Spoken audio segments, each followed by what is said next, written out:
starting 9 for Mark DeRosa, and he's still got plenty of help on the bench as well. It will be the hits leader, Bobby Witt Jr., to start it off. Harper, Judge, Schwarber, Bregman, Raleigh, Anthony, the youngest player on this roster, Buxton, and Turang. For the United States, they'll face the former Cincinnati Red and Arizona Diamondback minor leaguer Bo Takahashi, who's been pitching for the Seibu Lions over in Japan. The manager for Brazil, Yuichi Matsumoto, felt that Takahashi, with his experience in affiliated ball, would probably be the best choice to take on this stacked United States lineup. And he will face Bobby Witt Jr. to lead things off in this opening game in Pool B. 4 games for the U.S., 4 games for each team in pool play. Brazil, Great Britain, Italy, and Mexico are the opponents for the U.S. in Pool B. The top 2 teams from each pool will reach the knockout round. Away we go in the 2026 World Baseball Classic, and a strike on a nice sweeper from Takahashi, taken by Bobby Witt Jr. If I had to guess, I think they're going to flood these American hitters with off speed early on in this game, try to keep them at zeros. 1 strike offering, and there is a fastball that clips the zone. It's quickly 0-2 on Bobby Witt Jr., who's playing in his 2nd World Baseball Classic. Kansas City Royal, one of the best defensive players in baseball, led Major League Baseball in hits last year as well. 0-2 delivery, and it's in the dirt. Well, if I'm Brazil, Wayner, like you said, I'm trying anything I can to keep this basically all-star team lineup off balance as much as possible. Pitch backwards, never give in. If you give up some walks, you just have to live with it, and just try not to give up the crooked numbers. Home with a 1-2, and Witt contacts and fouls it away.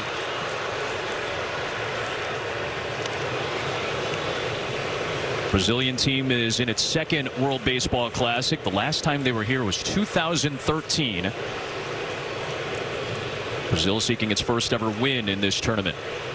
Off-speed delivery over the top of Takahashi. This will be the shortstop Ito trying to make the play, and one of the fastest players in all of baseball, Bobby Witt Jr., has an infield single to start. And that's going to be so huge for this USA team, getting the top of the order on base for those sluggers in the middle. There's really sluggers from 1 to 9, AJ, but when Bobby Witt gets on base, you can see how many ways he can beat you with. He's so fast. Once this ball got over the pitcher, he was going to beat that out every time. Well, here's the thing. The perfect start for U.S. because they have their fastest guy arguably on base. Takes the pressure off. They know they're not going to get no hit. And a dreadful start if you're Brazil, because you don't want them to be able to build any momentum. Well, like you said, AJ, you got to deal with Witt, who can get on base with the best of them, has a ton of speed. And now 2 of the great power hitters, multiple MVPs in Harper and Judge to follow in this first inning. Harper making his World Baseball Classic debut. The catcher Carmu will flag that down. That will keep Witt at first base. What's going to be interesting, though, is how much does Mark DeRosa let Bobby Witt and guys like that run? Because you want to keep them station to station, rely on the power. Will they take the extra base? Will they try and steal bases? They're going to have to play with everything they got against some of these teams in the other brackets if they get there. That Dominican team is stacked. We know that Japan always comes to play in this tournament. They bring their best baseball. But you got to think that he would like to rely on some home runs. I know the teams that are watching from their clubhouses would prefer that too. Harper in a hitter's count at 2-0. And he'll take one at the top of the zone for a strike. Another sweeper from Takahashi. There's the pitching backwards, you know. 2-0, little slider, little get me over, break them all to try to jump back in the count. Can't be predictable. Can't give these guys predictable at bats. Judge waits on deck. Harper waits for a 2-1 and fouls it back 2-2. So you see some of the speed differential, about 10-11 mile-an-hour difference in the early going from Takahashi. There is Yuichi Matsumoto, who is the Sao Paulo, Brazil native, became a Japanese citizen about 2 decades ago. The coach for the Yakult Swallows out in Japan. He played for Brazil in 2013. It's an honor for him, he said, to be the manager of this group. 2-2 pitch. Harper didn't want to pull the trigger, and rightfully so, is just out of the zone to run the count full. The captain waits on deck.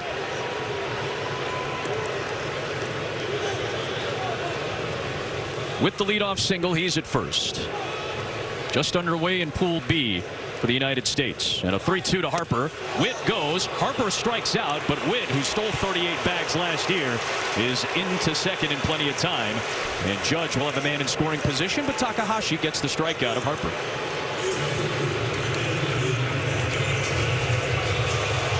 We liked his changeup in the first at bat. We saw him get 0-2, and then he went straight to that changeup. Went right back to it right there ahead of the count to Harper. He's mixed well so far. He's located his pitches, and that changeup's pretty effective. Now let's see how he deals with the towering Aaron Judge. Fastball inside for a ball. I like it. Yeah. Running one in on Aaron Judge, first pitch. Trying to get him off the balls away. The problem is if you miss, it's a homer. Judge hit 53 of them a year ago. Holds back, and it tails outside. He's ahead of the count, 2-0. Everybody knows about Aaron Judge's power, prodigious to say the least, one of the great power hitters of this generation. But he also hit 331 last year, the most home runs ever hit by a batting champion. Rum Cam and a 2-0 pitch, and it is inside for another ball.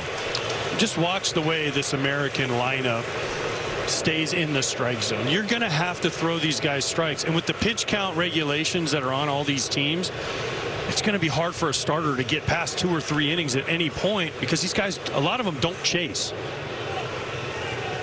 Judge swings, launches it deep left field, heading towards the wall. It is gone.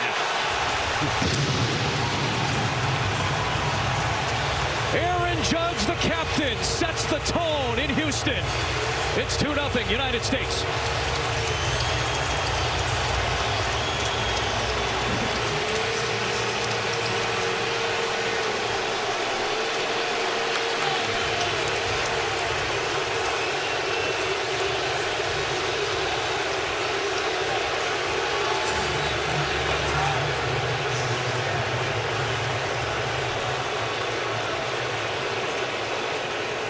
He was the first commit to the team 11 months ago.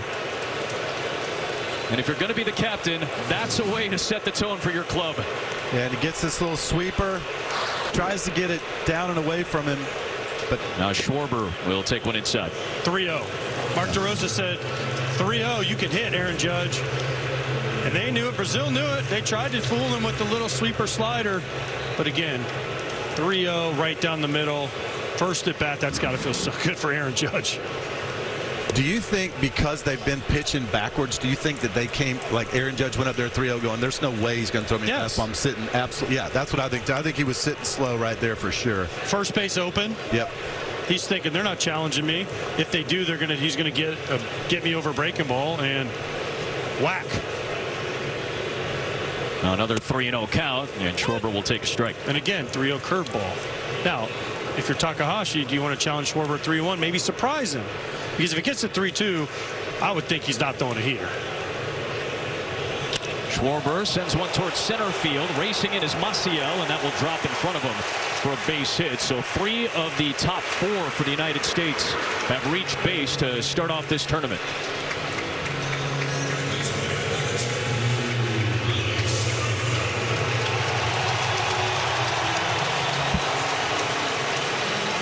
So Alex Bregman, the former Houston Astro, has hit 96 home runs in this ballpark. Long tenured Houston Astros with the Red Sox last year and just signed a 5-year deal with the Chicago Cubs. They'll climb into familiar territory and take a big hack at a fastball.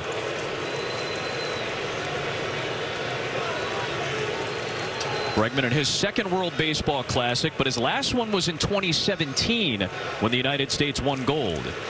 He was the youngest player on that gold medal winning team.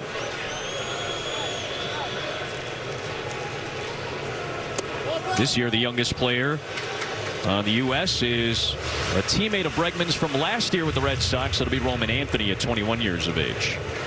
Here's Bregman now in his 30s.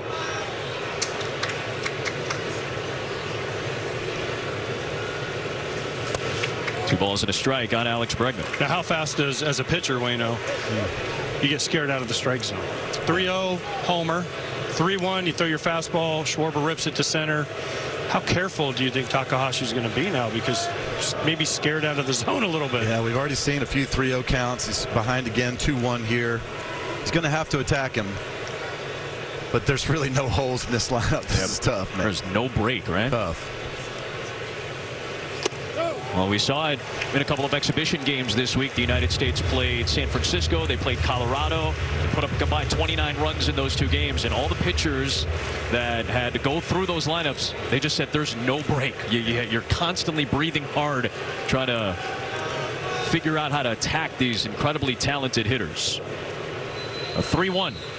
Bregman fouls it back to run it full. Again, watch, they don't chase either. Yeah. I'm going to keep saying this as Joseph Contreras, who's all of 17 years old, is warming up.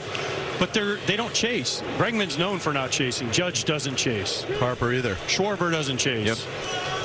Cal Raleigh doesn't chase. It's just there's nowhere to run. There's nowhere to hide for the pitcher. There's a 3-2 to Bregman. And he'll take inside, held back. It's a walk. That'll push Schwarber to second base. You did see that bullpen loosening up. The 17-year-old Joseph Contreras along with Murilo Gouveia. And Takahashi already at 26 pitches in this opening frame. The 29-year-old is running into some more trouble. And we will see a visit from Andre Rienzo, who's the pitching coach for Team Brazil. I think what you said, AJ, is it can't be understated, because especially the middle of the order. You know, when you got guys in the bottom half that don't chase, you can still attack them, you know, and feel confident about it. But when you have guys in the middle of the order, especially 5 in a row, five of your dogs in the middle of the order that don't chase out the strike zone, that complicates things dramatically. Yeah, and think about this. So 4 of the first 5 have reached. Now guess who's hitting 6th? The guy who led Major League Baseball in home runs last year. Cal Raleigh's up, and he had 60 homers last year. It's just a gluttony of riches for the U.S. and Mark DeRosa. Back-to-back World Baseball Classics as the manager. But DeRosa had time this time around to help build up this roster a little deeper. Kind of got thrust into it in a short period before the 23 WBC, and this time around he took his time. That's part of the reason that this is, as AJ I think properly framed it, a dream team like roster for the United States. The switch hitting 60 home run hitter Raleigh takes a big cut at a fastball that's 1-1. And I'll say this about Mark DeRosa. I've been his teammate and played for him in the WBC in 2023. And he is the perfect manager for this setting, especially. He is the best I've ever played with at bringing a team together. He's the pulse of the team when he was a player, and he's almost the pulse of the team as the manager. You know, he just has that great personality that brings guys together. The big league dinners that you see the stories about, and the plane rides, it's always about camaraderie and their stories and all that stuff. When you bring a team together like that, it's a really dangerous team, and he is the best at it. Yeah, the Pied Piper, so to speak, to bring all these guys together. Good changeup from Takahashi to get a strike on Raleigh. That was the 30th pitch of this opening inning for Bo Takahashi.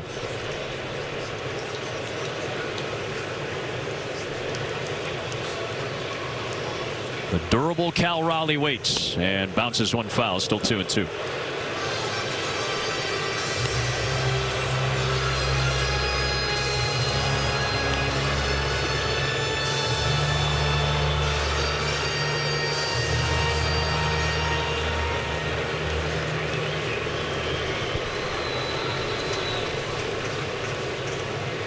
Schwarber singled. Bregman walked him into scoring position. Here's a little tapper back to the mound. Takahashi has it. Goes to first to Carvalho, and that'll be the second out of the inning. Both Schwarber and Bregman advance, 2 in scoring position for Roman Anthony.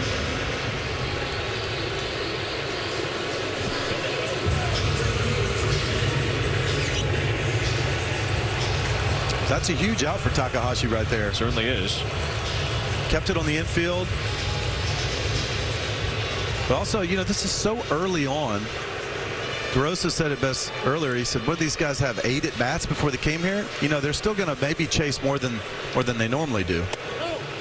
You might see it a little bit more from a younger player like a Roman Anthony, just 21 years of age. Got the spot after Corbin Carroll was one of several players we've seen suffer a hamate bone injury in spring training and prior to it.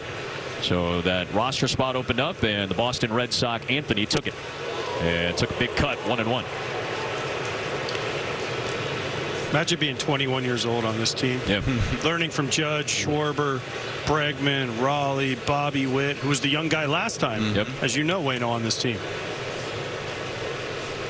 There's a 1-1 off the end of the bat, flared foul, 1-2, and a chance for Takahashi to get out of this inning with about as limited damage as you can have considering this lineup.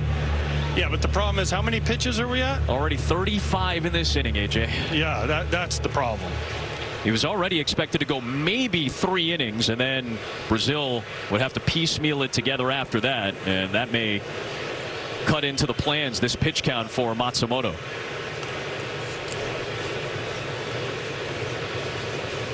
One-two pitch to Roman Anthony is upstairs. Top prospect in baseball last year, made his major league debut. Performed well right out of the gate. Takahashi's going to go home. They're going to say, how'd you do? He said, I struck out Bryce Harper, and I got Cat Raleigh to tap out to the pitcher. And maybe get Roman Anthony to ground out and leave 2 superstars stranded in scoring position. All things considered for Brazil, that's a small victory. But this was a big swing. And Aaron Judge, you got to set the tone in the World Baseball Classic, he said. He proved it with the bat, 2-0 U.S. Bichette Jr., the son of Dante Bichette, brother of Bo. The man of the 3 spot is the Brazilian baseball legend, the 35-year-old Leonardo Reginato, who is playing his final games in a Brazilian national team uniform. They'll go up against, as you call him, Wayno, Mr. Consistency, Logan Webb. Mr. Consistent. Last 3 years led the league in innings pitched. He's got some great stuff. Last year, the most strikeouts of his entire career. They'll face Manny Ramirez's son and start with a sinker. I love to see guys who continue to get better, and he does that every year. He continues to get better. Always has the low ERA. You'll see he's going to throw lots of pitches up there, but watch his low arm angle and the good sink he's got. Lucas Ramirez strokes one deep to right field. That is back at the wall, and it's gone. Lucas being Lucas. This kid's got power, and he shows it off against Webb and the U.S. And Brazil is on the board right out of the gate.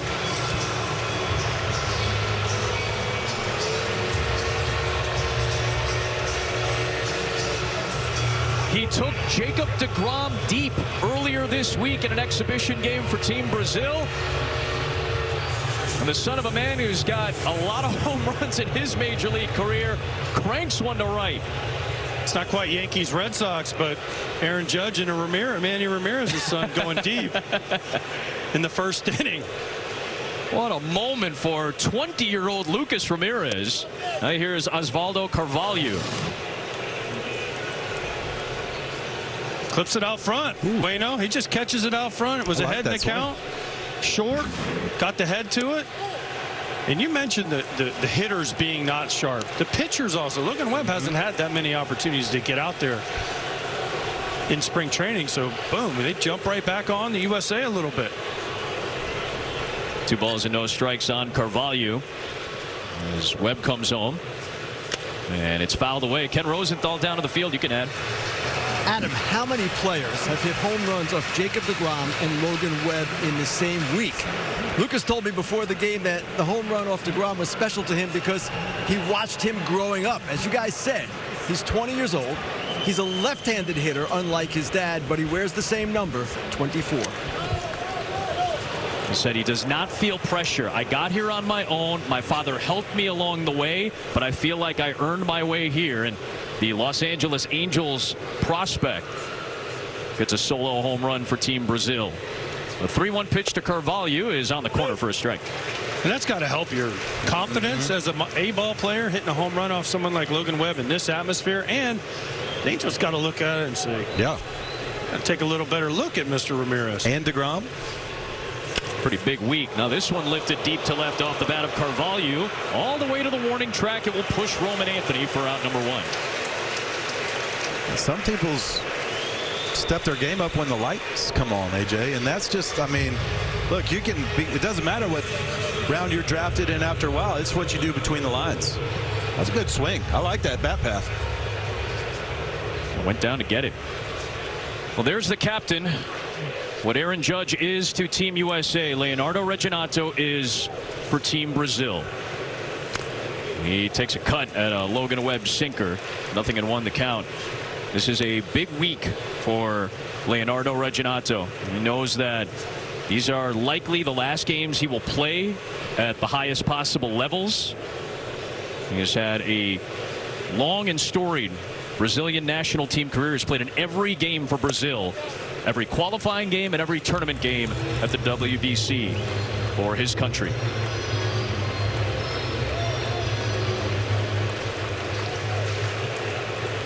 .62 shortstop is going to become a coach in the Rays organization this year.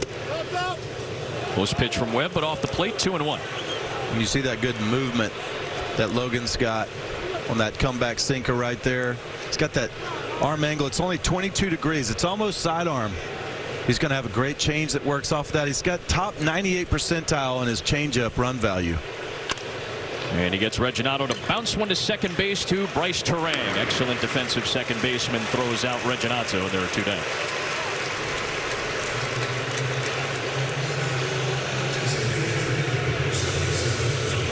So after the leadoff home run, surprised Webb. Gets the next 2 batters and now faces Dante Bichette Jr., who you will not miss at all if you look out onto the field. At the bright dyed green hair. He looks like a Bichette, though, doesn't he? I mean, those, you can see it.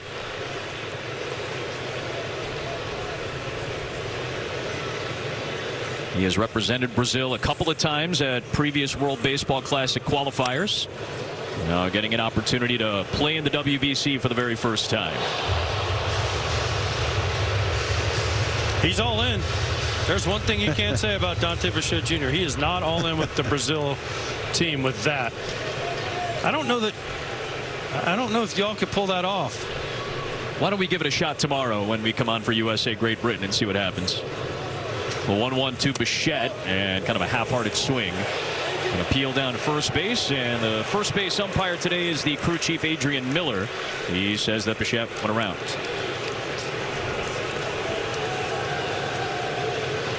Adrian Johnson, beg your pardon. Brendan Miller, our home plate umpire. 1-2 pitch, and there's that tailing sweeper that sails outside. Listen, I'm watching Bichette hit. He's got one thing in mind. Yeah. He's trying to get cheat, and just like Ramirez did, get the head out and try to hit one in the Crawford boxes. He has got everything going forward. He is just thinking about one thing. That's the only way you offer it, something in the other batter's box, isn't it? No, because I did it plenty of times. And I did hit a lot of homers. It's more you predetermine your swinging. You still had it in your mind, though. Yeah, but right here, if he predetermines he throws him a ball, he'll swing. Payoff pitch to Bichette, and he wasn't going to swing. He took the sinker, perfectly placed.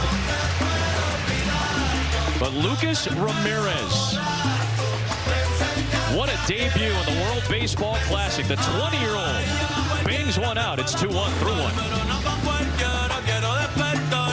For you. By Nutrafol, the official hair growth partner of Major League Baseball.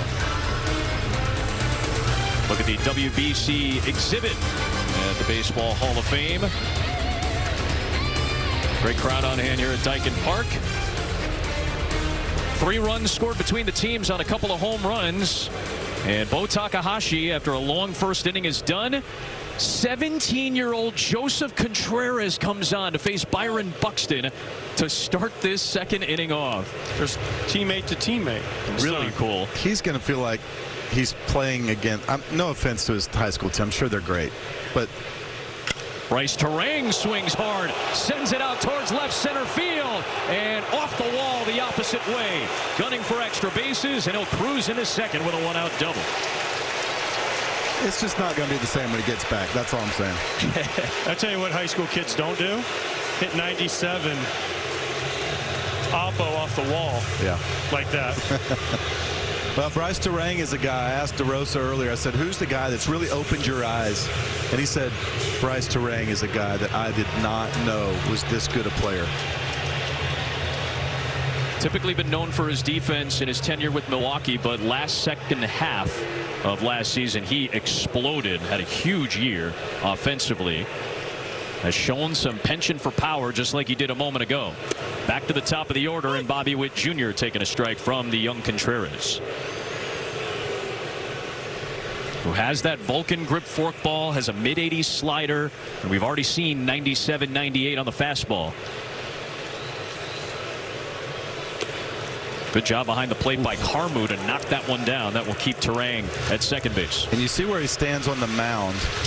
He's on the very extreme first base side of the rubber. He's just barely got his toe on there, and that's because of that Vulcan grip split right there.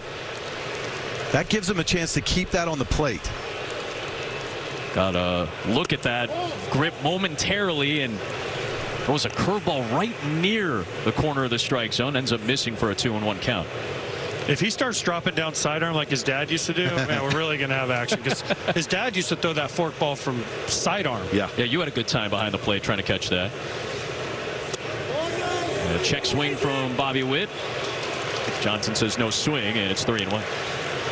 All this can do for Joseph Contreras. He's a draft likely first or second round pick, yeah. But this can only help him, not only right now, but his draft stock. If he gets out of this inning, maybe goes another inning, doesn't give up any runs, teams could say, we saw you against the best. Yep.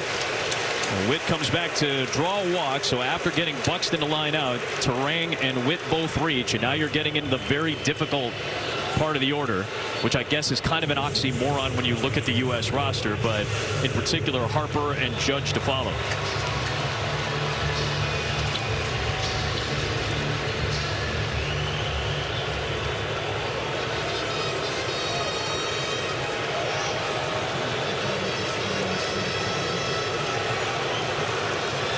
Harper struck out at a changeup against Takahashi in the first. Now faces Contreras.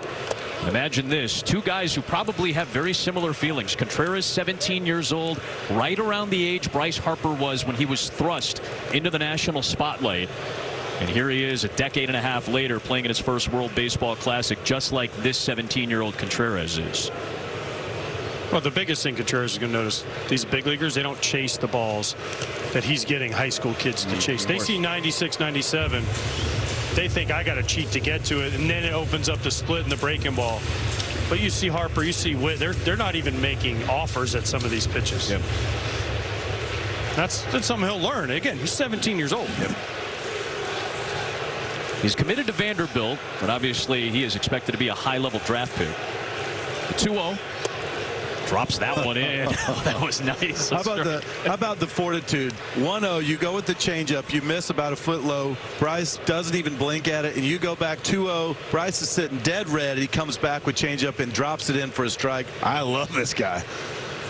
It's 2-1 to Harper, and he lays off a cutter, and it's 3-1. But see, that's a pitch a high school kid swings at right there. And Bryce Harper just is like, yeah, no. Now 3-1. You got to challenge him because you know who's on deck. I mean, do we go fastball here? And by the way, Brazil's still using the old school signs, not even the pitch com. 3-1 is fouled away, 3-2.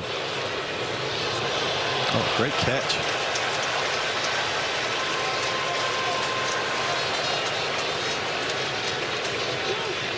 (3-2). He's got to go with his bread and butter right here, right? He's going to go with the old Vulcan. Watch.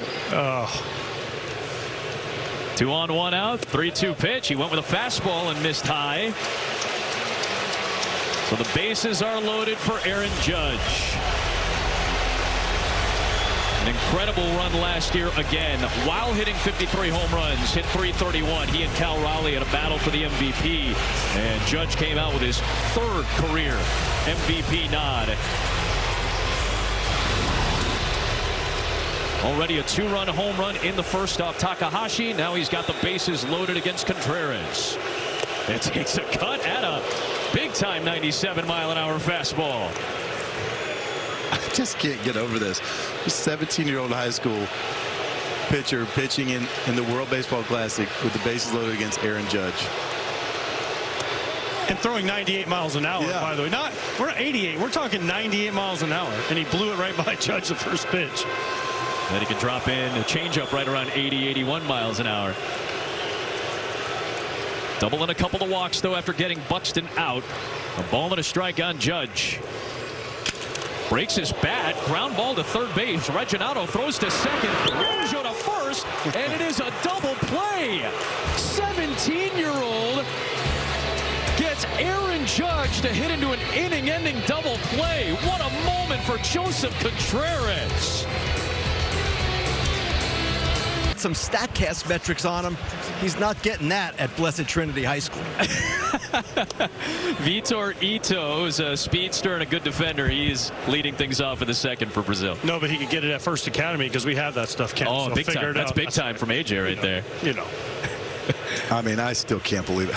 That's just unbelievable. That was just the coolest thing for baseball. And you know what? He can go back out because he's built up. Yeah. He's been playing in high school for like well over a month. And he's been throwing multiple innings. He only threw 21 pitches. He's probably going to go back out there. He would have only got one out right there in high school. He got two from Aaron Judge. They would have swung and missed it. Ito bounces one to first base. Harper's done a nice job the last couple of years as a defender at first. Makes the play for the first out.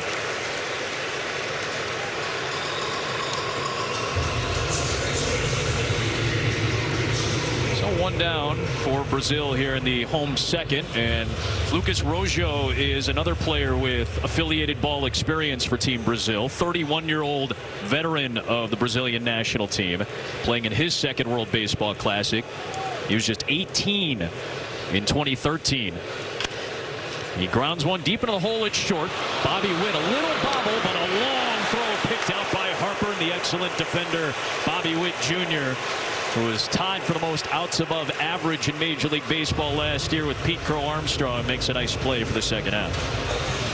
And he stayed with it. Watch, he bobbles this ball. It comes out of his glove, bare hands it, and makes a strong throw, steps into it. But great pick on the other end by Harper. Watch him dig this out. Got the tweener hop, too. When you're playing first over there, that ball about hits that lip and that cut. That's the toughest one. Victor Mascai, the left-hander, climbs in. 25-year-old from Marília, Brazil, making his WBC debut. 5 straight retired since the Lucas Ramirez home run to start off Brazil's night off of Webb.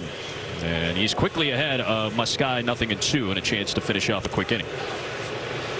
This is what Webb does best. He gets ahead. He does not walk people. That's why he's able to throw 200+ innings every year. That's why he's able to keep his team in the game, go deep into the games. That low arm slot, when he's painting the bottom edge, you just can't hit the bottom of the ball. He's trying to clip it there on a changeup, but Mascai, the former Astros prospect, does not offer.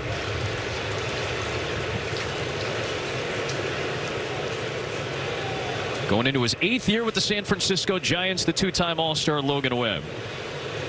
Home with a 1-2. Tried that same changeup near the same spot. 2 balls and 2 strikes. See, that's a little bit what I talked about, the pitching not being sharp, though. Logan Webb usually doesn't yank changeups like that. He doesn't miss by that far, usually.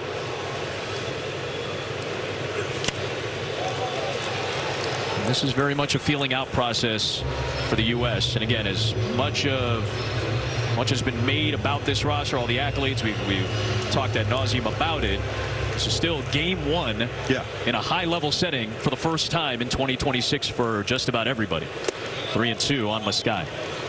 But you can see Logan Webb. He's a little bit, I don't want to say frustrated, but that look right there, the way he's finishing, you can tell he's not in mid-season form. Yeah, this is spring training. I mean, you know, you're playing for your country, but this is still spring training.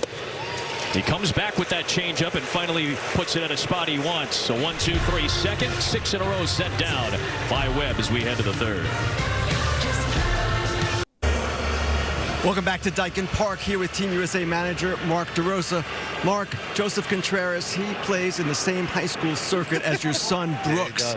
Brooks gave you a scouting report before the game. What did he say? Yeah, it's a big heater. You see it. It's 95, 97. He's got his dad split, obviously, as well. I mean, what a position for him to be in right there. Bases loaded, Aaron Judge, and he's able to get out of it. So Yeah, I mean, I would have liked to see another ball go over the fence, but definitely impressive what he's able to do. You did see one ball go over the fence, and this is your first time around Aaron Judge for an extended period. Yeah. You wanted him on this team. You wanted him as the captain. What have you learned about him in your brief time with him so Yeah, far? special. Leader of men, process-oriented, wants things done in a uniform way. Ton of respect for the other guys in the room, but certainly it revolves around him. Logan Webb so far. Yeah. What do you think? I think he's looked good. Hey, listen, they're not going to rust off right now. He's, had to feel for his sweeper a little bit, his off-speed stuff, but he settled in the second inning, looked awesome. Mark, thanks a lot. Adam, back to you. We appreciate Mark sitting down with Ken for a moment before we get back at it. Schwarber a leadoff single, and now Bregman, who walked in the first against Takahashi, gets his first look at young Joseph Contreras. 8 of the 13 U.S. batters have reached base, and Bregman quickly ahead of the count 2-0. Well, we see a velocity dip, though, from Contreras, young Contreras. You mentioned it, Wayno, in this commercial break. The adrenaline dump. Yeah. That's a real thing, especially with young pitchers and even older pitchers that haven't pitched in big spots before. You can go out there and burn all that adrenaline in one quick inning if you don't watch out. We see the fastball that time at 94. All the way down to 94. Sure, all the way, right? Still pretty impressive for a 17-year-old who's pitching in a huge spot. That one gets past Carmu, the catcher. Ricochets back towards the mound. It will be an easy take of second for Schwarber. And the count 3-1 on Bregman on that wild pitch.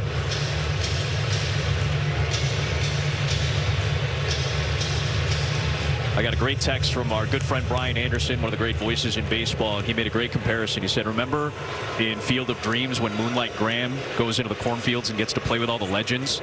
That was the comparison he made. I thought it was a very apt one. This is such an interesting, cool moment. Bregman bounces one to the left side, grabbed by the veteran Reginato, but a good job by Schwarber waiting for Reginato to unleash that ball to first. He was halfway between second and third and took off, and he takes third base. A productive out it becomes for Bregman. It was a great base running by Kyle Schwarber. The productive out, yes, but it was great base running by Schwarber. As soon as he sees the third baseman catch his ball, he realizes there's nobody there. Oh, I can go because nobody can beat me to the base. He almost took one off the dome, too.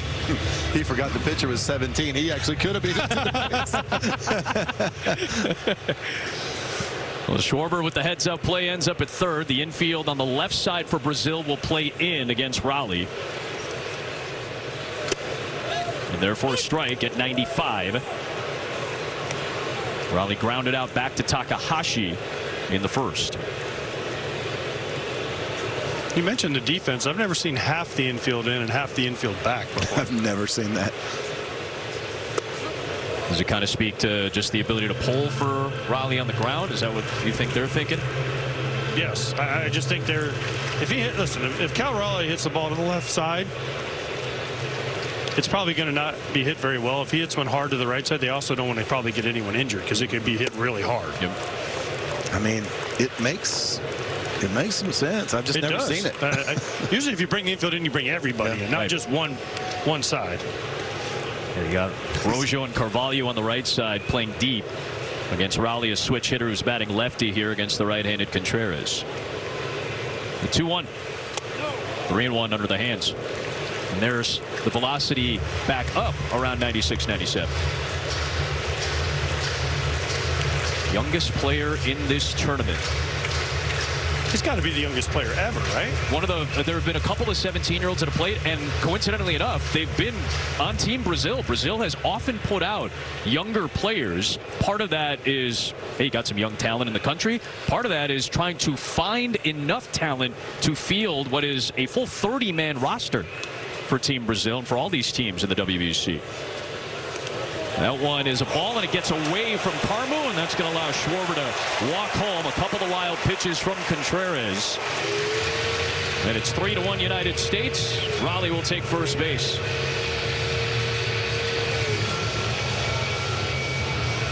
It's another one of those Fulcum changeup splitty thingamabobbers.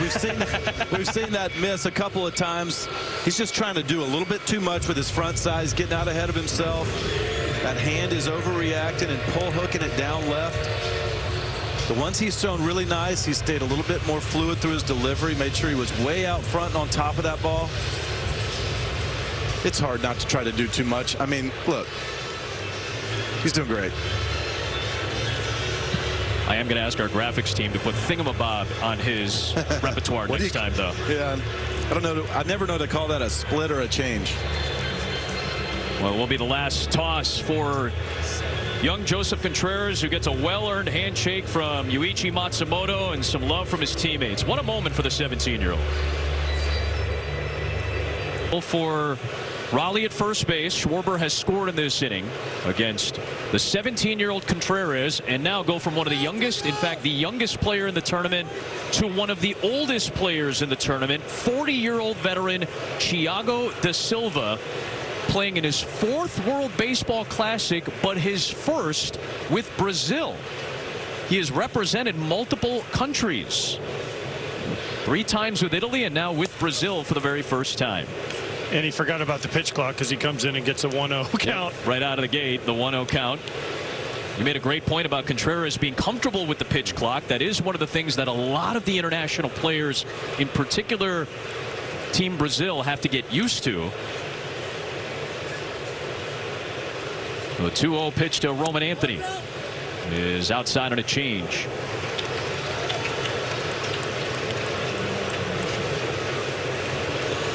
Almost 2,000 professional innings across 7 different countries for Thiago da Silva, the 40-year-old. 4-pitch walk, technically 3 out of the gate, and 2 on with 1 out for the United States here in the 3rd. You can show your country pride at MLBshop.com. Check out the largest selection of authentic World Baseball Classic jerseys, caps, t-shirts, and more. MLBshop.com, the official source for all the World Baseball Classic gear. Well, the reason it's only 3-1 and not 9-1 is because what they've been able to do once the runners have got on. Maybe he was just trying to set up the double play there, walking him. Byron Buxton will take outside for a ball. This is where it could get dicey for Brazil. Yeah. I mean, no offense to Mr. Da Silva. 88 with a 70-mile-an-hour changeup. Unless it's under hitting speed, if he makes a mistake, it could go a long ways. As you said, for the most part, the United States hitters aren't chasing. Even that changeup was in the zone that Buxton missed out. Yeah, they have 5 walks so far, lots of deep counts. They are working these guys. Brazil's made a couple of big pitches when they needed to, but they are still making them earn it. Off the end of the bat, towards first, grabbed by Carvalho, throw to second. Ito will not get a throw back to first base with the pitcher Da Silva covering. The slide by Anthony prevents that. Raleigh takes 3rd. And there are 2 down as Buxton gets the fielder's choice. As you said, guys, the U.S. just 1 for 7 so far with runners on base. So those are the types of big pitches with runners on that some of these Brazilian pitchers are making right now. So here's the 9-hitter Terang, who rang a double the other way off the left center field wall back in the 2nd.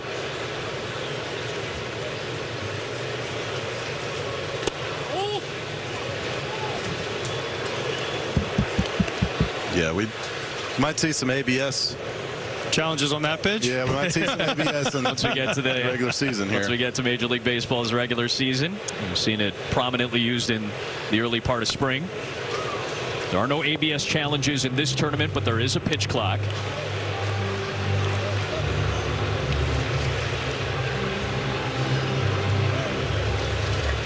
There are mercy rules as well. There are run rule possibilities. A 15-run lead after 5 or a 10-run lead after 7.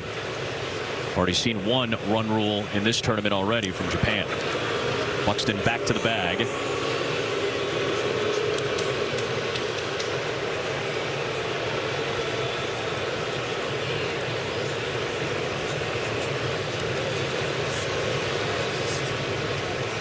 First and third, 2 out. Buxton takes off. The speedster has a steal. He's in a scoring position. And it's a 2-ball and 1 strike count on Terang.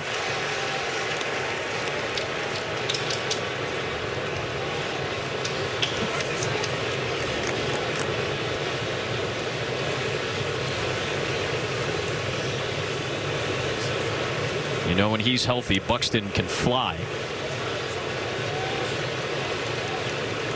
2-1 pitch, and Turang lifts it down the left field line and is floating out of play foul.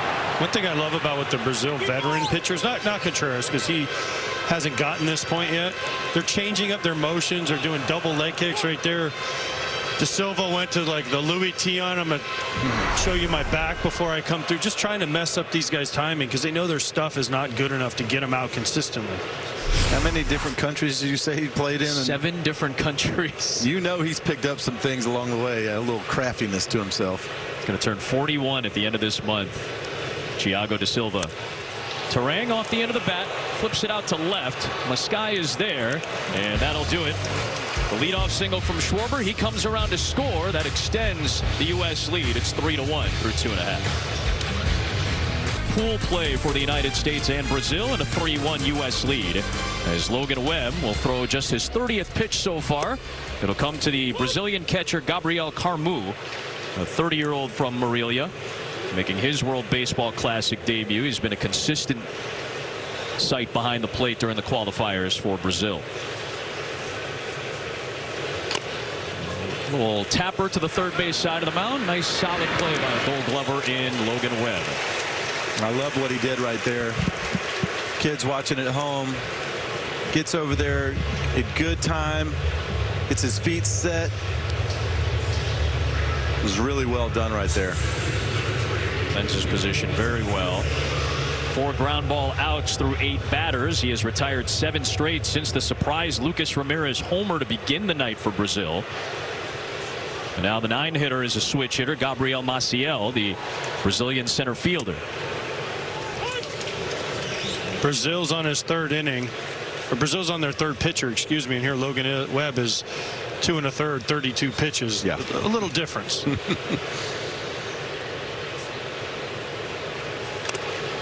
On foul tip, 0-2. Ken Rosenthal's down to the field. Kenny? Adam, Mark DeRosa wanted Logan Webb for the 2023 team, but at the time, Webb was in the middle of negotiating an extension with the Giants. This time, he was again torn, but in early November, the unlikely trio of Team USA bullpen coach David Ross, ESPN star Pat McAfee, and country singer Ernest convinced him to play.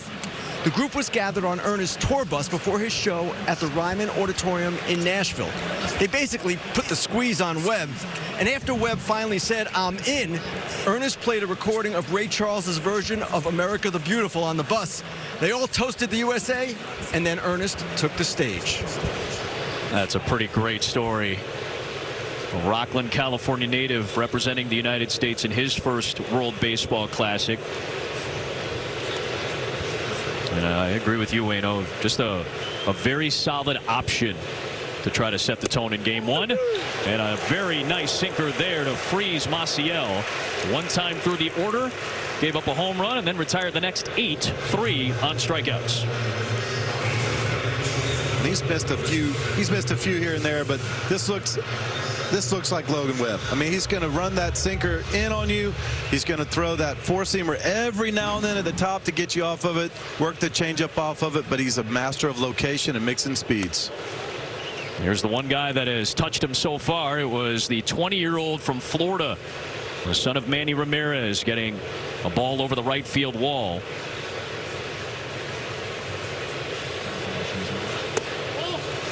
Just off the plate on a change, and it's 2-0 on Ramirez, who is Brazilian on his mom's side. There is his father of 555 Major League home runs. Out in front of that change that time. Manny was in the crowd the other day when Lucas took Jacob deGrom deep, and he got to watch Lucas do it on a bigger stage here today. He's having a week. He's having a Put week. Dad on the payroll. He's having a week.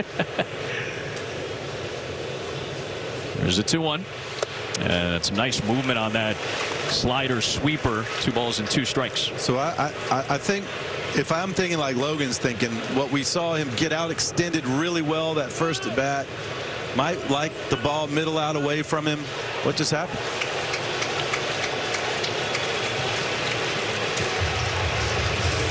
Well, we had a violation there. That's how the inning comes to an end. Logan Webb, all he could do was crack a smile there. and ends up ending the third inning. First two at bats, quite the juxtaposition for young Lucas Ramirez. A solo home run, and then didn't get back into the batter's box in time, and a pitch clock violation leads to a de facto strikeout to end that third inning for Logan Webb. What's he telling everybody, AJ? I would have taken him deep if he just would have thrown me another pitch. Umpire, man. Umpire took that away from me. Messed me up. Third time through the order for the United States offense as we head to the fourth inning. Bobby Witt Jr. leads it off against the 40-year-old Thiago Da Silva. Already an infield single, a steal, a run, and a walk for Witt.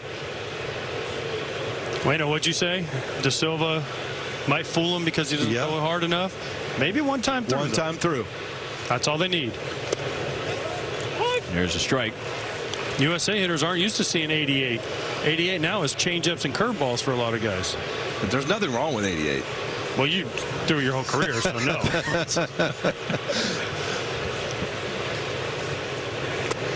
Witt tries to hold up, and he does. It's interesting to see how this roster is constructed. I made a comment to Mark DeRosa because of the ability to kind of pick and choose who you bring into this roster.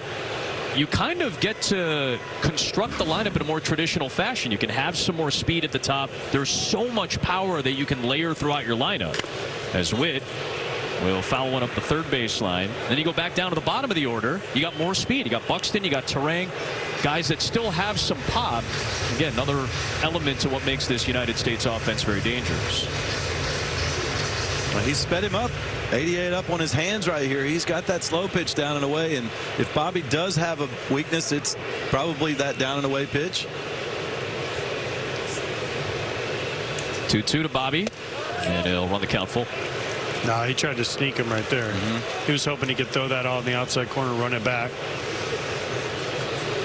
Now you got to go slow pitch here, right? Have to.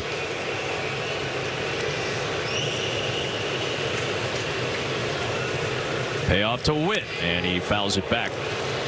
See, but Bobby was closer on that one, right? Because he's seen it before. And he's also thinking in his mind, he's not going to challenge me with 88. Harper on deck. Only Luis Arraez has had more hits than Bobby Witt Jr. since the start of the 23 season. He lifts this one down the right field line. Carvalho giving chase, twisting around, and sees that one hit the netting. About Arraez in Venezuela. They got off to a red-hot start as well today. Venezuela playing in Miami in Pool D with Israel, the Netherlands, Nicaragua, and the Dominican Republic. It's largely expected that the Dominicans and Venezuelans will be the two to represent Pool D in the knockout stages. I saw Team Israel. I was doing a spring training tour and saw them back-to-back days. They have the best shirts. It said Matzo Ballers, and they had a bunch of baseballs in a soup. 3-2 pitch. Witt golfs one high in the air. It's headed towards the roof. With the roof, that's in play. That's in play. That's in play. If it is in foul territory, foul. And it hits the roof in foul territory, it's ruled a dead ball. And the home plate umpire, Brendan Miller, says that that was in foul territory when it hit one of the railings on the roof here at Daikin Park. Part of the ground rules here at this venue, and Witt really got into that one to lift it all the way to the roof here. I've never seen that. Have you ever seen a ball hit the roof here? Yeah. I have that. Well, not the Pujols one that hit the roof and left over the train. That ball's still going up. And so it was determined and was off one of those railings that seems to run almost parallel with the third base line. If it is deemed to be in foul territory when it makes contact with the roof, it is a foul ball. This time he grounds one on the ninth pitch of the at-bat to Reginado. Long throw, great speed, but Witt is retired. And there's the first out of the fourth inning around the WBC so far. Fun game between Mexico and Great Britain until Jonathan Aranda's go-ahead home run in the eighth, and then they finished it off solidly 8-2. Shohei Ohtani within the first couple of innings was a triple shy of the cycle for Team Japan as they mercy ruled Chinese Taipei. And as we mentioned, Luis Arraez, Ronald Acuna, and company doing it big for Venezuela today. One down. Harper way out in front of that 76-mile-an-hour changeup from De Silva. Rise is so tough in this format. He was so tough in 23. I saw him hit one of the biggest home runs right down the line off a ball, almost hit him in the neck by Bednar. He gets up for these moments.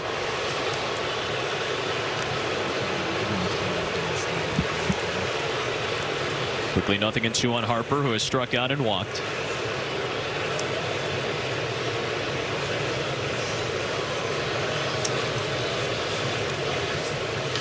Off the end of the bat, out towards left. Maskai was playing over towards the gap. A long run to the track and a little flare to make the play for the second out. 2 up and 2 down for De Silva. We talked about Japan and what they were able to do out in Tokyo, and Shohei Ohtani back up to his old tricks. Doesn't it seem like every time he's up in a big moment, he does something really cool? Grand slam in the Tokyo Dome, bat flip. Almost hit for the cycle in, what, the second inning? Second inning. At a See the 10-run pitcher's break. reaction? Yeah. It's like, well. Like, what am I supposed to do? I threw a curveball 2 inches off the ground, and he still pulled it for a homer. Here's Judge. First pitch swinging out to center field, pushing Maciel all the way back near the track. And a nice job by the 40-year-old Thiago De Silva. He gets through the top of the United States in order and has a big smile on that grizzled veteran face of his. 3-1 U.S. For the WBC, United States will have its second game of pool play as they take on Great Britain at 8 o'clock Eastern time right here on Fox. Logan Webb has breezed through the last couple of innings, and he will face the 24-year-old construction worker Osvaldo Carvalho with action behind him in the United States bullpen. That was just the 40th pitch for Webb so far.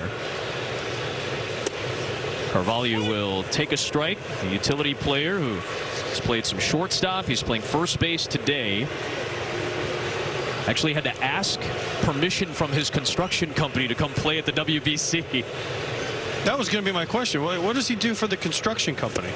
He does basic things that you might see around any city you might go to. Is he a carpenter? Is he a He's plumber? done a little bit Is of he carpentry. He's done a little bit of bricklaying. He's done mortar. He's a utility player. He's a utility player and a utility construction worker. One of the favorites for Brazil. Told the guys that this is our World Cup of baseball. Just like obviously Brazil is a huge soccer country. It's the national sport. But in the 1920s, with a slew of Japanese immigrants coming to Brazil, they brought the sport of baseball, which has become one of the secondary sports in terms of popularity around the large South American country. So Carvalho got steered towards baseball when he was 5 years old. He said his dad wanted him to become a soccer player, but baseball was more appealing to him. It got him more excited. He started doing construction during COVID. He was just trying to make ends meet, understandably so. And he has kept that job for the last 6 years. Broken bat roller up the first baseline, foul. Still 2-2 on Carvalho. Well, good thing he knows a lot about lumber because he needs a new piece here, Adam. That was well done, AJ. Well done, my friend. Right, that was perfectly spotted. You see him getting a new piece of wood there. Got a big smile on his face often. That's what his teammates love about him. He's laid down pavement on highways and now playing on the biggest stage internationally for baseball. I can't believe they let that bag be on the field.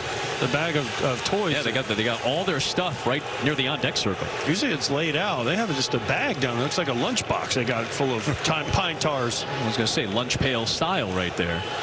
2-2 pitch, and he goes swinging wildly at that changeup for a fifth Logan Webb strikeout. He's retired the last 3 and for the last 5 for Brazil on the strikeout.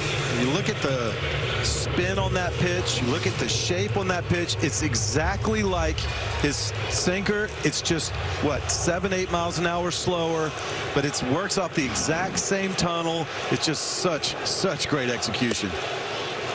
Now he faces the 35-year-old Reginado and pours in a strike. By the way, Brazil started 1 for 1. They're 0 for 10 since. That is 10 straight retired now by Webb after the Ramirez solo home run that got them on the board in the first. Flip towards Witt. He's got it. And Quickly 2 up and 2 down here in the fourth.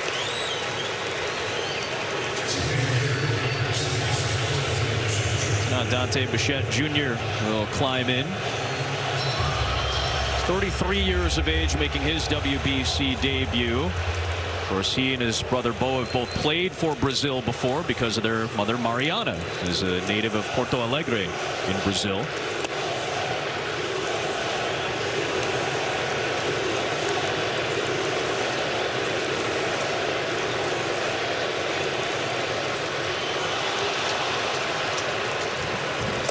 Was going to play for Brazil this year, but obviously a big change for him. He just signed that 3-year deal with the New York Mets, and because of the position change that Bo is going to go through, he opted to stay in spring training and work on that for his new major league team.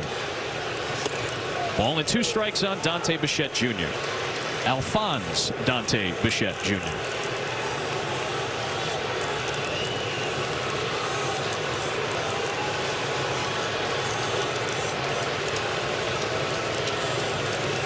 There's a 1-2 pitch. And he goes down swinging. Really solid work from Logan Webb as he works through 4 innings. And after that leadoff home run has sailed through the Brazilian order through 4. Starting up the World Baseball Classic this week, and of course, the Japanese team winning the first 2. The Dominican Republic, which continues to produce an incredibly high amount of great Major League players, winning it in 2013. The U.S. won it 9 years ago, canceled in 2020. Japan came back to further establish its international dominance in that classic finale against the United States. Those are the past champions, as the U.S. with its dream team, Andy Pettitte, the pitching coach, and their opening pitcher, Logan Webb, after giving up that first hit and solo home run to Ramirez, retires the next 12 and finishes off his day. Yeah, and that's just masterful pitching right there, and such a great lesson. Big deal. You gave up a leadoff home run. He got right back to pitching. He controlled the counts. He did what he always does. He kept the ball down. He moved it around a little bit, worked his cutter and his sweeper. But that changeup was the X factor today, AJ. That thing was swing and miss. It was strikes when he needed it. It was balls when he wanted to. It was a really great performance. The leadoff homer didn't phase him at all. That's what pitching's all about. 10 swings and misses on those 52 pitches from Webb. And now the U.S. offense back to work against the 33-year-old Thiago Vieira. It'll be 4, 5, and 6, Schwarber, Bregman, and Raleigh against the right-hander who's pitching in his second World Baseball Classic for Brazil. See, now they're going back to guys that throw a little more normal. 93, the first pitch. See how U.S. makes an adjustment to seeing a little more normal velocity. Former major leaguer here in Vieira, and he pours in a strike against Schwarber. He ran by us today. He's a tank. Who, Schwarber? Him too, but I'm talking about Vieira. Yeah, he's a big man at 6'2", 210 pounds, the former Seattle Mariner. And a breaking ball is grounded to the hole at second. Rojo, the second baseman, with a diving play. And the veteran Vieira covers the bag for the out. Nice play here. Fundamentals, we're talking about being in spring training. PFP, Wayno. Get over there right away. Schwarber thinks he's got a knock once he gets by the first baseman. But no. Great play. And by the way, Vieira is 210 pounds and you're 6'7". That's what I wasn't going to say it, but that's more your speed right there, AJ. But I'm telling you, he is not 210. Maybe that was his 2013 weight. His at the his first right WBC. leg is 210. That's a very fair point. Just the visual does not match the written weight.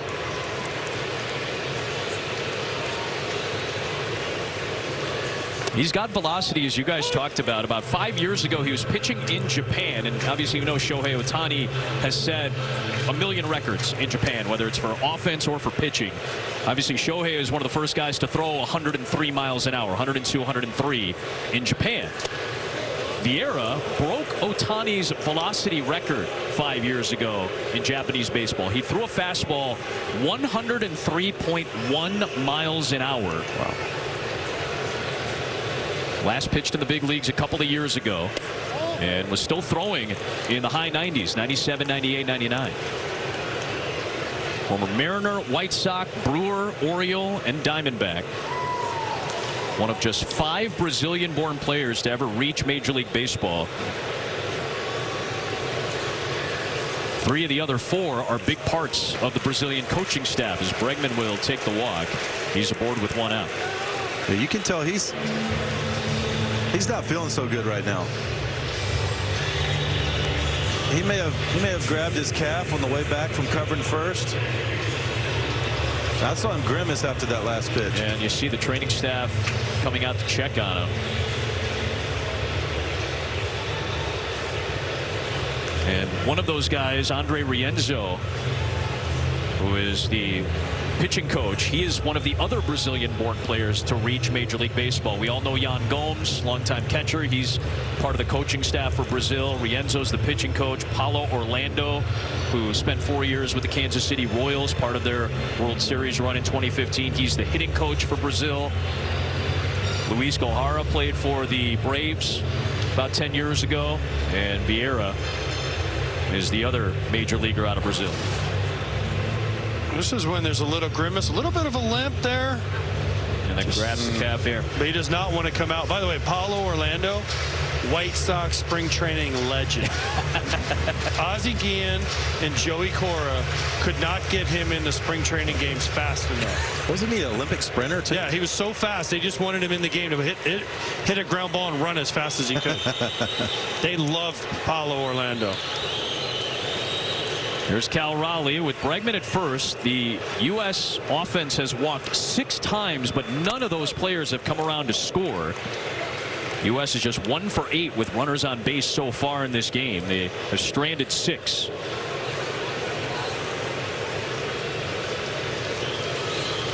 Raleigh is grounded out and walked. There's the fastball from Vieira, missing down and away. See, this is what's crazy about baseball. It's not basketball. It's not some other sports where you can just out-talent teams. If things don't go right, you can be in a closer game. You know something about out-talenting people. And multiple talents for the now photographer Ken Griffey Jr. watching Cal Raleigh. I saw him at the Masters taking pictures. He has become quite the photographer. Junior has. You know why he started doing that? Because he would go watch his kids play sports and he could go hide somewhere and no one would bother him. Could stand on the field and be on the sidelines, kind of have the camera set up. Let's see if we can get a couple of those shots sent to us. See what they look like. What's he do with them? What's he do with the pictures? I don't know. Lots of White Sox legends here tonight, by the way. Manny, Ken Griffey Jr., Paulo Orlando, Vieira's a White Sox legend. There's a lot of White Sox legends involved in this game I like now. how you went with Ken Griffey Jr. being the White Sox legend. Manny Ramirez, White Sox legend. Great call. I think his last career home run was as a White Sox. Well, between Junior and Manny, it's a lot of bombs. A 3-1 delivery, and Raleigh takes outside. So back-to-back one-out walks since Vieira had to go over on that nice Rojo play and cover first base. And he was grabbing at that left calf. He has been a little wild since. Yeah, he's not able to get out over that front leg and finish. You can see him. He's just not able to finish his pitches. You can't let him keep going. Yeah, Yuichi Matsumoto is going to pull the plug here to make sure that Vieira doesn't deal with anything physically beyond what he's already dealing with. There you see Yuji Izawa, the excellent interpreter for Team Brazil, walking out there as well.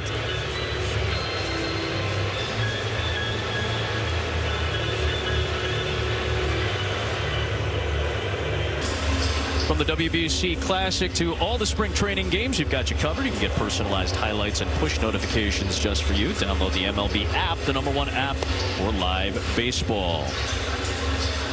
So it'll be Gabriel Barbosa, who was a Rule 5 pick out of the Yankees system, acquired by Philadelphia a couple of years ago. Born in Brazil, has pitched at multiple levels for the Philadelphia Phillies in the minor leagues.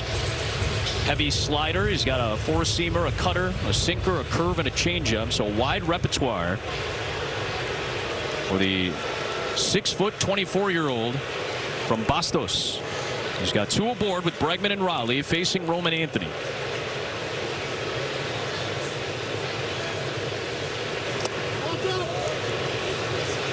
And he had a pitch clock violation right out of the gate. We've seen a few of those already from Brazil. from the mound and at the plate. In fact, Anthony was at the plate the last time they had a pitch clock violation. It's quickly 2-0 on him.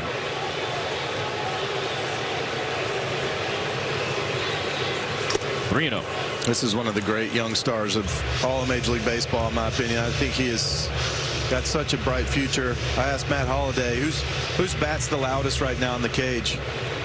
Roman Anthony.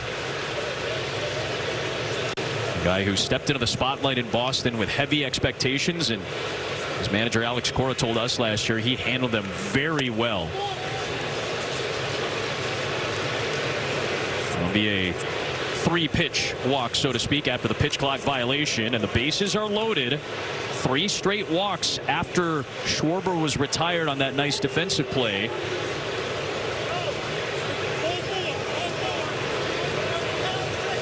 Now the home plate umpire, I don't think the base runners realized that there was a pitch clock violation on the first pitch. So you saw Bregman and Raleigh both waiting at their bases. It's like, we're not falling for that. We're not falling for this hidden pitch clock trick. And I think Yuichi Matsumoto didn't realize that there had been a pitch clock violation as well. So he's out there with Yuji Izawa talking with Brendan Miller. Things you never thought you'd see. Clock violations in Major League, or any baseball, but especially a Major League Baseball tournament like this. It's quite the change, right? It is. For a lot of the international players that maybe played for Brazil in 2013, the last time they were in the WBC, they don't usually use pitch clocks in their play, and in a lot of leagues that a lot of these players play in, they don't use pitch clocks. And that was one of the adjustments that Yuichi talked about with us through his interpreter, Yuji Izawa. It was a fascinating conversation held in multiple languages, in English, Spanish, Japanese, and Portuguese. Can we call a pitch clock violation on the umpire now for this meeting taking so long? This is taking longer than the pitch clock, essentially. Is that a rule that you would implement if the argument is longer than the pitch clock? Then he speaks 5 languages. Yep. He just doesn't speak English. He speaks. We were listening to his meeting today, and he was talking in Portuguese and in Japanese. It was fascinating. Yuichi Matsumoto is born as Daniel Matsumoto. He was born in Sao Paulo. He's 45 years of age now. He's a 3rd-generation Japanese Brazilian. Both of his parents are Japanese immigrants. As we told you, there is a very large Japanese population in Brazil that had immigrated over about a century ago, helping to bring the sport of baseball and some of its tactical nature to the flair and flash of Brazilian athletics. Yuichi became a Japanese citizen in 2004 and changed his name as a professional to Yuichi, and that change in citizenship helped the Japanese teams that he was playing for, because you have a foreign player limit. You can only have 2 or 3 foreign players depending on which league you're playing in Japan. So to become a Japanese citizen, use a Japanese name, that actually helped this team out, allowing them to get more foreign-born talent. Here's Buxton with the bases loaded, going after the first one on a slider from Barbosa. This is where Brazil can really get into trouble. The walks. Now, the U.S. hasn't paid any of them off yet, but you just can't keep giving this team all these chance after chance after chance. At some point, they're going to break through. Walk the bases loaded. Now you got to face Buxton, who's hitting 8th. It's an interesting strategy. Can't hit it over the fence if you get walked every time. Buxton goes after another breaking ball. Got a foul tip on it. That slider's nasty. I was going to say, that's a dirty slider. That's nasty. Hey, they're showing Adam Wainwright in our booth and A.J. Pierzynski. Caught us by surprise there, too.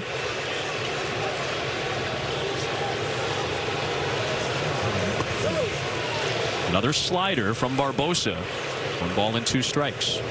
So this is the sequence I really love right here. He throws the nasty slider outside. He offers at it. He throws the nasty slider outside again. He doesn't offer at it. Does he have a comeback sinker that he can throw out there now that he said, I'm not swinging that anymore? Does he have that comeback sinker over the outer side half? I'm just throwing the other slider again. Jammed him that time, and it's fouled. No, back. but it's not as cool, though. No, but I mean, still strikeout looking after the mind games. That's awesome. He tried the backup slider right there, by the way, that didn't work. The old backup front door doesn't break. Doesn't break, and you get the guy to swing and miss. That is the pitch he used more than any other at A-ball last year. That's where he spent most of his time in the Phillies organization. About 1 out of every 3 pitches he threw was that nasty slider. 1-2 delivery, and a fastball comes in on Buxton at 92. That is going to bring home the 4th United States run, but it comes at some pain for Buxton in the process. Got him in the hand, I think. That's exactly where you didn't want to see him get hit. RBI the hard way, and it's 4-1 USA.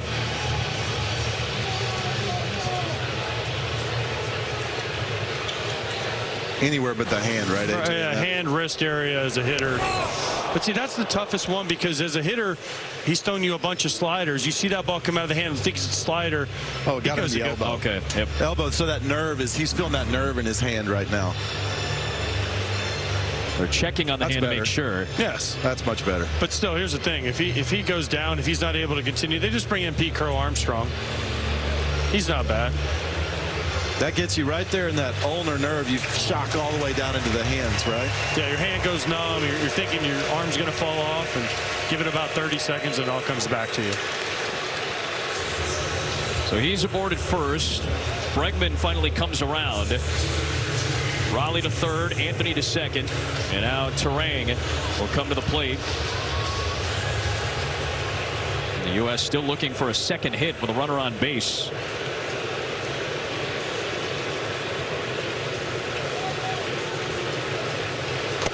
First home run that Bryce Turang ever hit in Major League Baseball was a grand slam. He's got the bases juiced here in the 5th.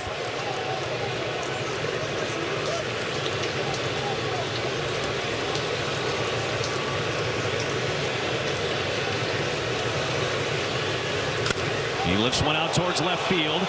Ranging back, it is Muskai trying to find the ball. He loses it, and this could score all 3. It will score all 3. Turang clears the bags, and the U.S. finally breaks through in the 5th.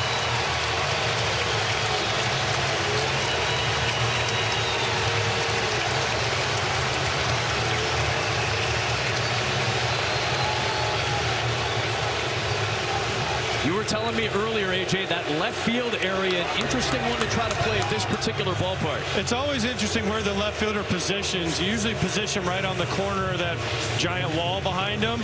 But this ball, if he could have got to it, he probably could have caught it, because it didn't hit very high on the wall. But it just took a funky bounce off the wall. If he goes directly to it, he probably can catch it. But then it hits the wall and kicks sideways. And with Buxton's speed, he's scoring easy. Turang ends up at second. It's a 7-1 United States lead. Back to the top of the order for Witt, who's up for the 4th time and already has seen his 20th pitch against Brazilian pitching so far, and he's seen multiple pitchers. And the USA finally cashed in the walks. Yep.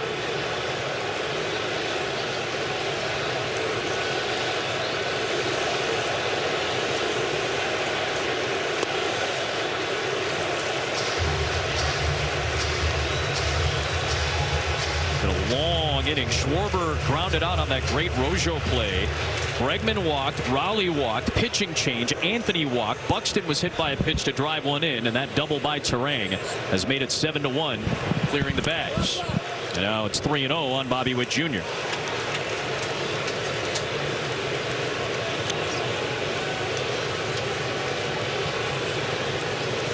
I think De Silva's sitting inside right now going, guys, just throw a little slow. What's up with all this velocity? Let's go back to the off speed, the off speed. And a 4-pitch walk, another one issued by Brazilian pitching. 4 in this inning plus the hit batter. There's nothing you can do. There's just nothing you can do as the manager when you have all these walks. If they hit it, they hit it. But at least make them hit it. If you just keep putting guys on base, this team is too good. Someone's eventually going to make you pay, and Bryce Turang was the first one. Walk, walk, walk, hit by pitch. Then you had Turang and then another walk. It's just, he's got to come in the zone, right, AJ? At some point, you got to face the music. Harper swings away, pop-up on the infield. The shortstop, Ito, is able to make the grab. There are 2 down. Harper 0 for 3 with a walk. And now Aaron Judge will get another at bat with multiple runners on base.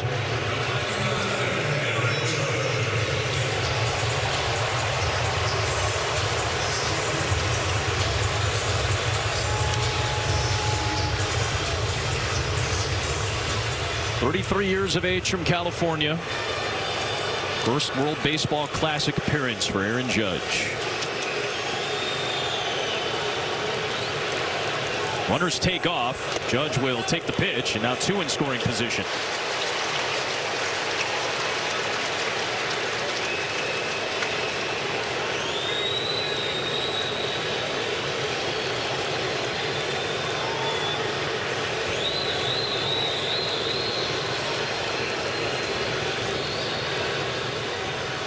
Mike Trout was the captain a couple of years ago in 2023 for the United States.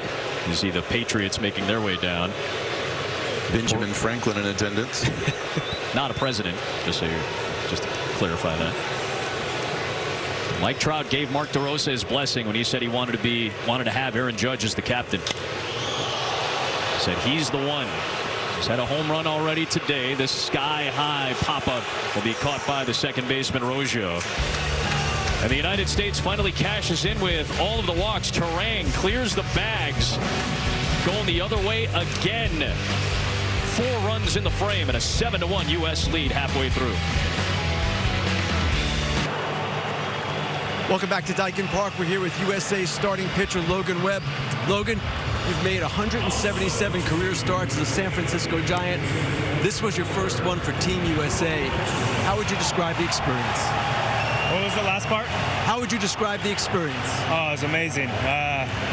Just being out here, walking out, listening to the national anthem, special. How different is it pitching in a game of this magnitude on March 6th? It felt pretty normal. It felt like a normal like game. I felt really good. Obviously, there's a ton of adrenaline. I was extremely excited, but I felt great. So I don't know. What were the emotions, Logan, just putting on this uniform today? Oh, it's an honor. It's special. Everyone that I play for. I got my family in the stands with me today. It's something you dream of. Final question. At one point, the opposing pitcher was 17 years old, Joseph Contreras. Yeah. Logan, what were you doing at 17? I was in high school, actually, which I think he's in high school as well, I believe.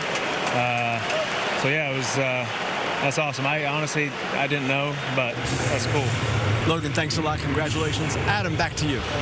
Thanks so much, Ken. Michael Wacha is into the game. He strikes out Vitor Ito to begin his day. Kansas City Royal last year, of course, jumped in as a very young pitcher like Contreras did today. Straight out of college, Michael Wacha was pitching in the postseason for the St. Louis Cardinals, a former teammate of yours, Wayno. Yeah, and not just pitching the postseason, absolutely dominating in the postseason. 2013, almost threw a couple of no-hitters, won a World Series game. This is a guy who loves the big game, and I'll tell you how much he's evolved as a pitcher. When he first came up, he was throwing fastball, changeup almost exclusively, would throw a very rinky-dink curveball in. He went down to the minor leagues, got better at it. And then all of a sudden now I'm looking at his repertoire. He's throwing 4 seams, he's throwing changeups, he's throwing cutters, he's throwing sinkers, he's throwing sliders and curves. Imagine yourself in a new Toyota. Awesome. I like Here when he was pitching for Kansas City, 2013 NLCS MVP. There is a defensive change as well. Mark DeRosa does take Byron Buxton out after he was hit by a pitch in that last inning. And a half-hearted swing and miss for a strikeout. Back-to-back Ks to start off this frame. Pete Crow Armstrong has checked in for Buxton in center. There it is. There's a breaking ball for you, Wayno.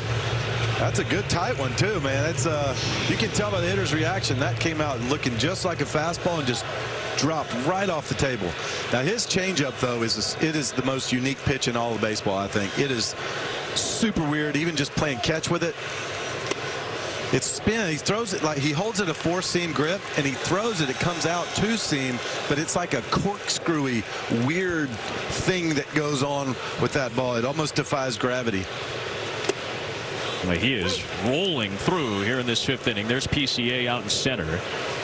Just 9 pitches, and it's quickly 0-2 on Victor Moscai, the Brazilian left fielder. He uses a timeout. Again, that's another thing that the Brazilian hitters are getting used to, using the timeout when they know that pitch clock is winding down. Look at the shoes, too. In the red, white, and blue on the shoes.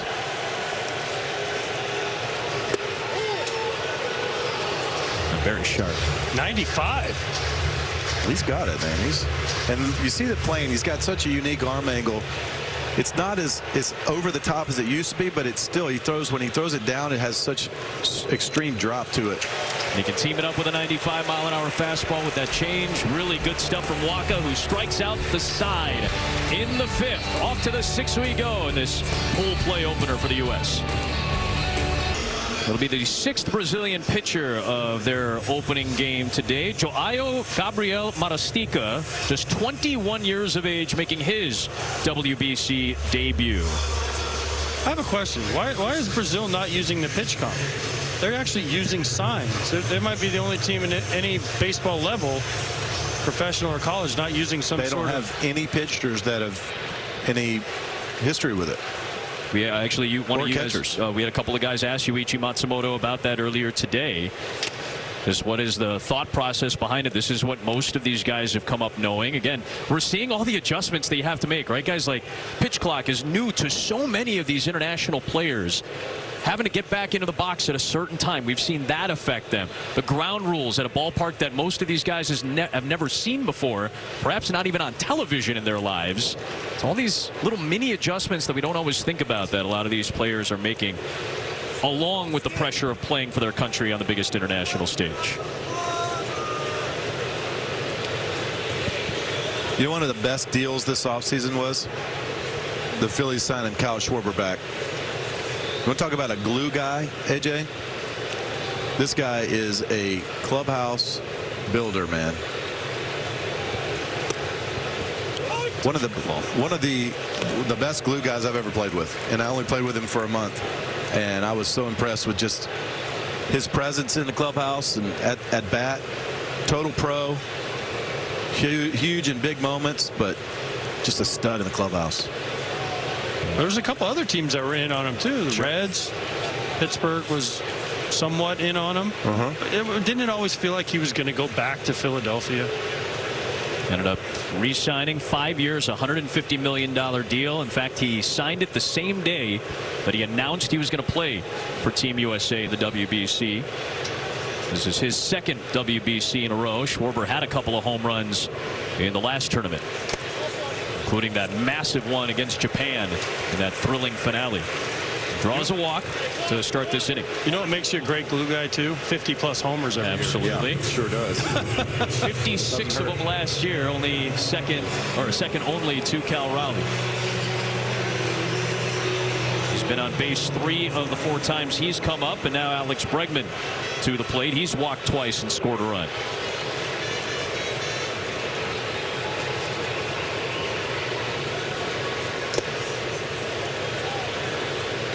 We keep talking about it, but you can't keep falling behind these guys. These guys don't chase on the USA team. And if you're Brazil, was it 10 walks now and a hit by pitch? You just can't keep doing this. You're just going to get in trouble so much with this lineup.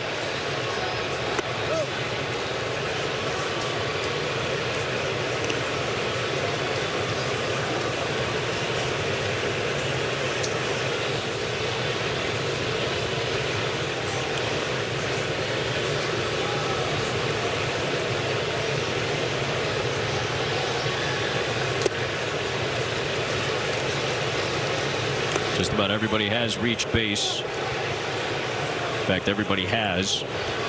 With a couple of walks, Harper, Judge, and now Marastica feeling some discomfort. Yuichi Matsumoto is coming out to check on him. He's falling behind all these hitters. A lot of 3-0 counts in this game.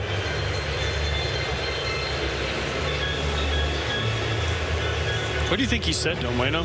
That was the quickest mound meeting I've ever seen. I don't know. I don't know. I mean, we don't even know if they speak the same. What? Do they speak the same language? Both of them speak Portuguese. Yeah, Yep. Portuguese. That's right. Do you think Matsumoto ran out there and said, I need some steps, and I'm going back? I think he said he needs some strikes more than anything else. And he doesn't get one there. It's another walk. 11 walks drawn by the United States, including back-to-back to start this 6th inning. 6 of them after 3-0 counts, too. Just non-competitive. That'll bring up Cal Raleigh. Ken Rosenthal is down to the field.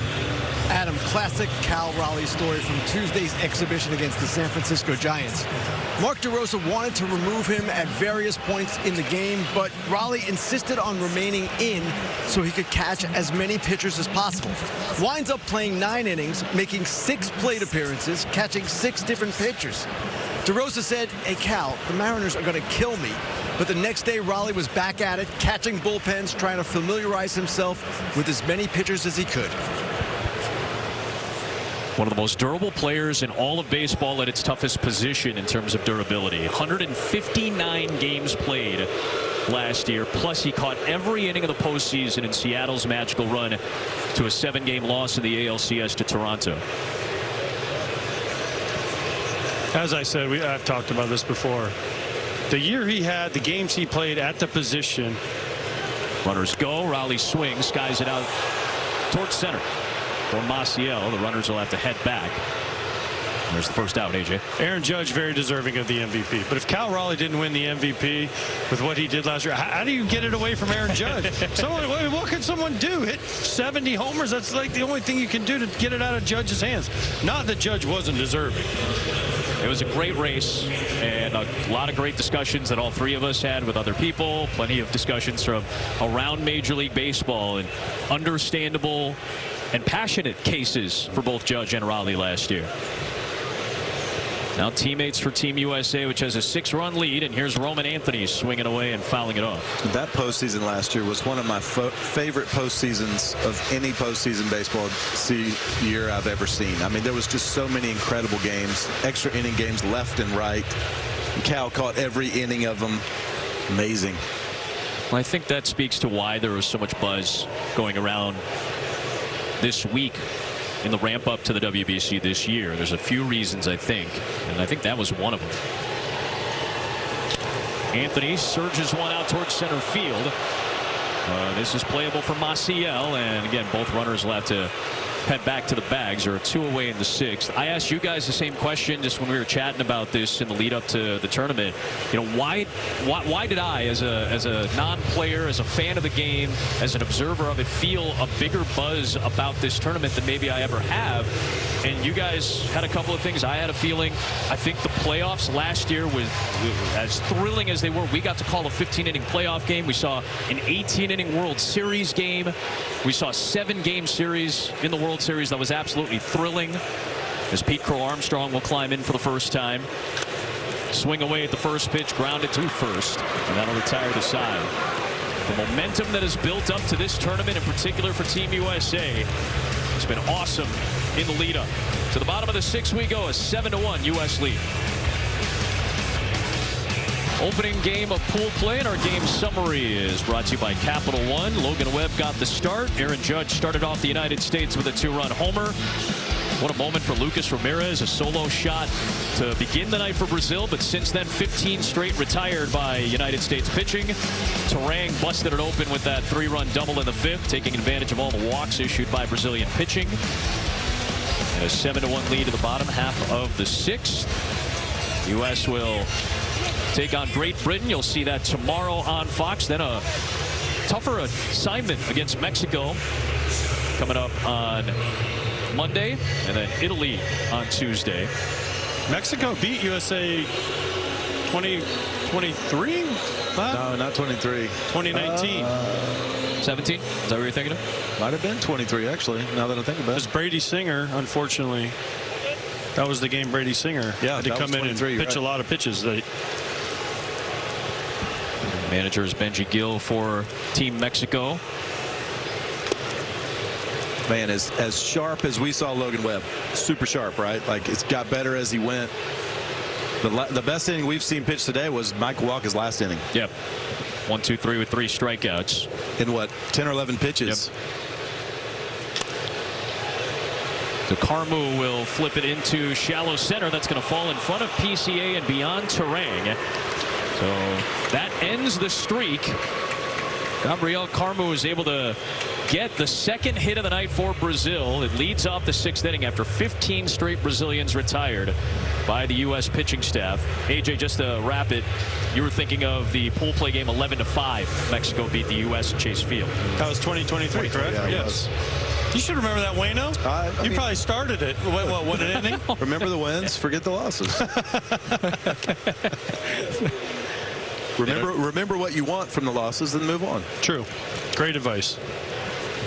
Why do the losses stick with you longer than the wins? They sure do. There's Maciel.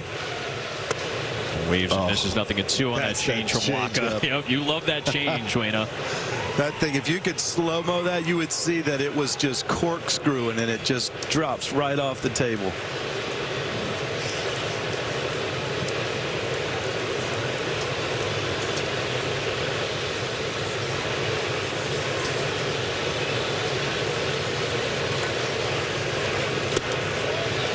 Down he goes. There's the changeup. 5 batters faced, 4 strikeouts for Michael Wacha. 1 away in the 6th.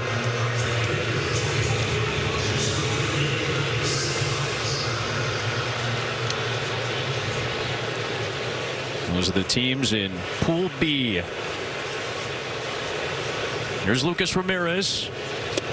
And the 20-year-old will take a strike. Our statistician is Ed Svita. He passed me a note that he does not like because it compliments AJ. Manny Ramirez had 1 home run as a White Sox legend. Lucas Ramirez, a broken bat flare towards short. It is caught by Witt and caught off the bag at first. That would have been a double play, but Carmu sees the first baseman Harper lose out on the ball, and he'll head to second safely. Should have been a double play as Carmu was caught off guard. They'll quickly check at first base to see if Carmu missed the bag. He did not. He's ruled safe. I'm just trying to figure out what he was doing. Yeah. And that went off of Carmu and ricocheted away. He had to avoid the helicoptering bat as well.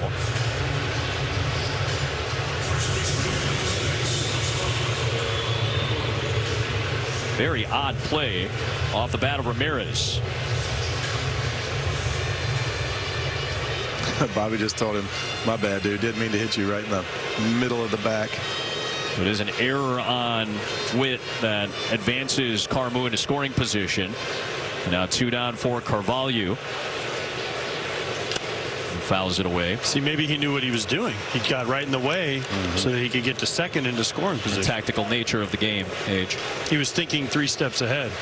See, that's what happens when you had 118 homers in a White Sox uniform and Ramirez and Griffey only combined for 4. That's right. what happens.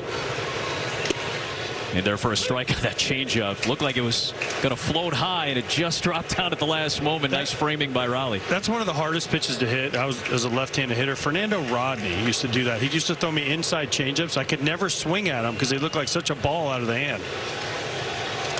Goes right back to it. Doubled up a few times in that inning on that nasty change that opponents only hit 172 against last season.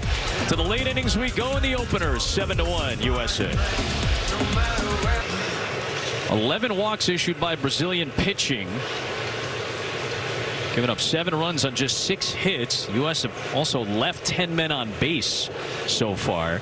9-hitter is Terang, who has cashed in a couple of doubles, including one in the 5th, to bring home 3 runs, all of whom had reached base via those walks.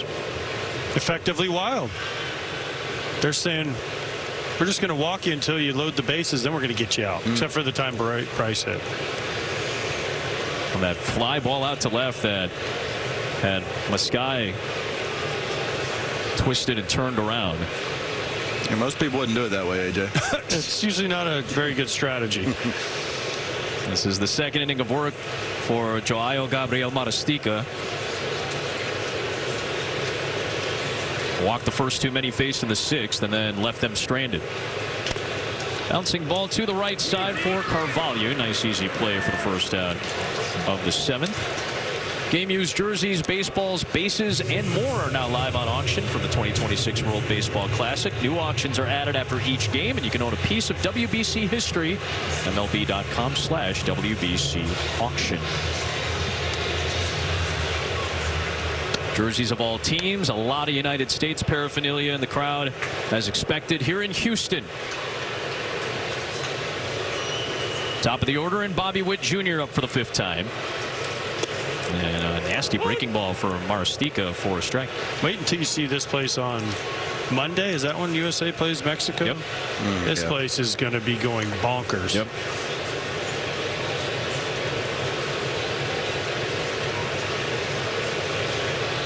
It was awesome to walk around as we got into town here in Houston. Obviously, a heavy Hispanic population. A lot of Mexico fans are here. A lot of fans from all of the Latin American countries. We've seen a lot of people come over from Asia, fans of Chinese Taipei and Japan and Korea, to watch games that don't involve their teams. Bobby Witt puts a charge into one, out towards Ramirez along the warning track and right for the 2nd out. It's just one of the joys of this tournament, this international stage. I saw fans this morning. Mexico played earlier today. Played Great Britain, yeah. And there was a ton of Mexico fans. I saw 2 Great Britain fans, and I wanted to go. It was a father and a son, and I just wanted to go up to them and say, they had jerseys on, both Great Britain jerseys. Where'd you get the jerseys? Who's your favorite player? Because there were blanks on the back. But it was cool to see. They're walking around. There's all Mexico fans, and then there was these 2 Great Britain fans. And it's cool, again, just the fact that teams like Brazil, which have not been in the World Baseball Classic in over a decade, are here. Great Britain has had more Major League representation this year. Harry Ford's the captain. They've got Jazz Chisholm of Bahamian descent playing for Great Britain. Trace Thompson, same deal. Like, it's just so cool to see the amount of talent that is so widely distributed amongst all these countries that are at this level. 0-2 on Harper, looking for his first hit of the night. Judge on deck if he reaches. 30,825 here at Daikin Park for this Pool B opener.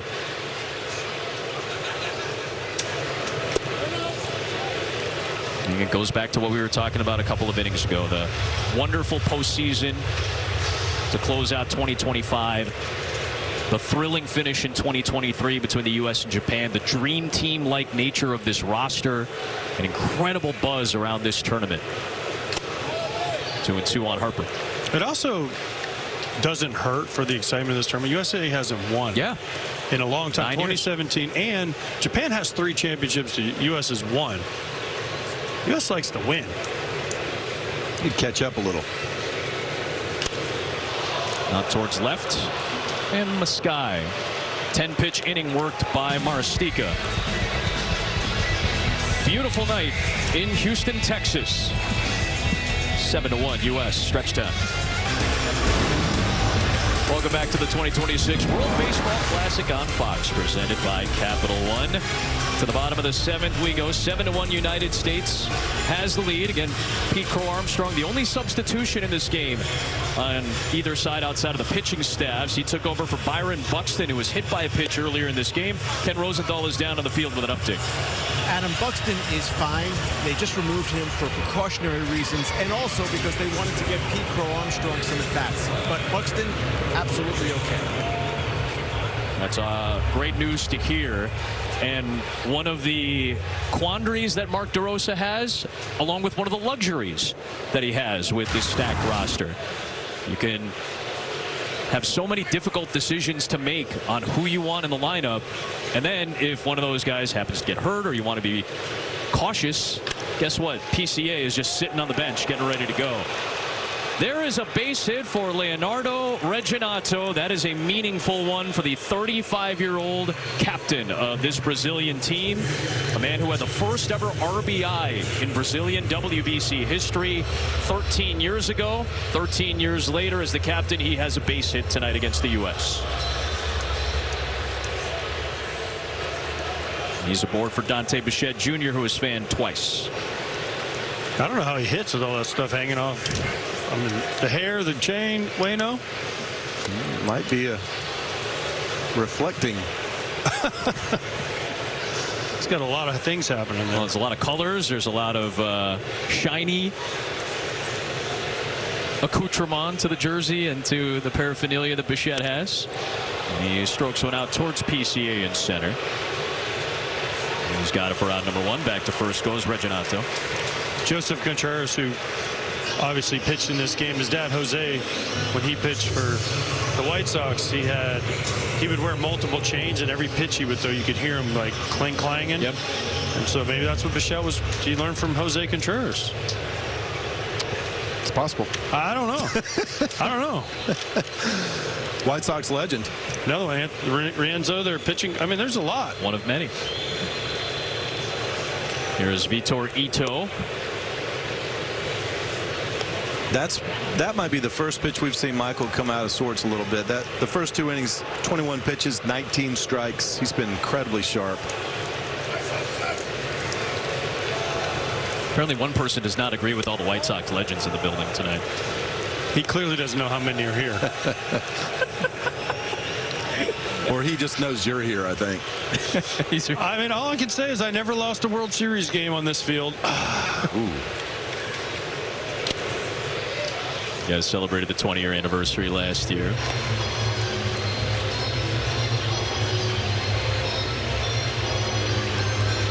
"23 strikes out of the 27 pitches Michael Wacha has tossed so far. Ito waves and misses. Another strike. It's 2-2, but that gets away. And Reginato will move on to second base. I mean, the break on that, it's almost like a lefty curveball. It's not even a slider. That's just the funkiest pitch.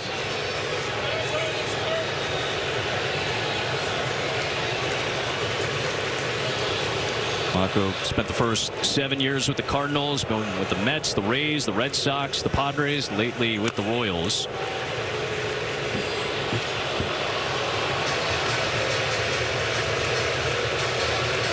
They gave that pitch that got by Raleigh a wild pitch. I don't think it bounced, but one of the craziest stats, Cal Raleigh had 0 pass balls last year.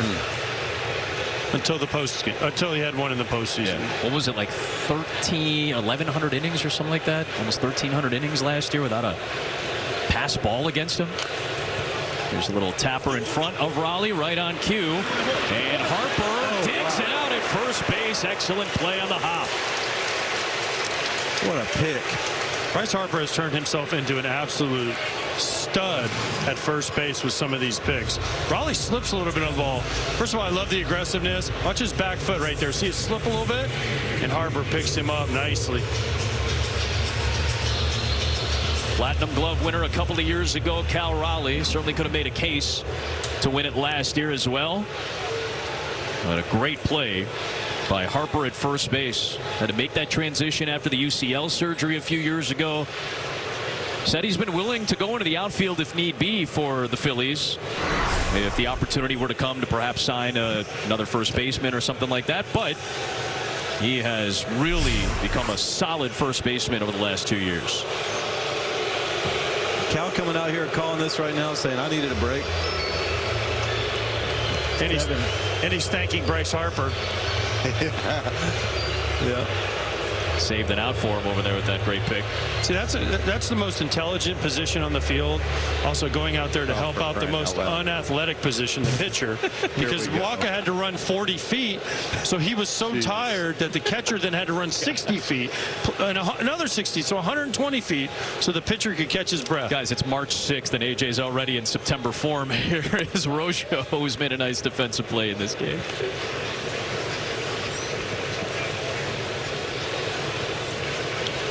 Chop busting AJ Pierzynski.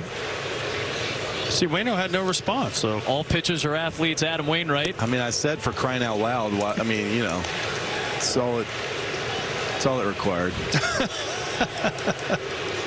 I'm merely Adam Amin. Ken Rosenthal down in the field. Our fantastic Fox Sports crew in the opener of this pool play for the United States. Ball and a strike on Rojo, who strokes one out towards center field. That'll get down for a base hit. Reginato's going to get the wave home, and he will score. And a meaningful run for the captain, and Brazil gets a run back here in the 7th, an RBI from Lucas Rojo.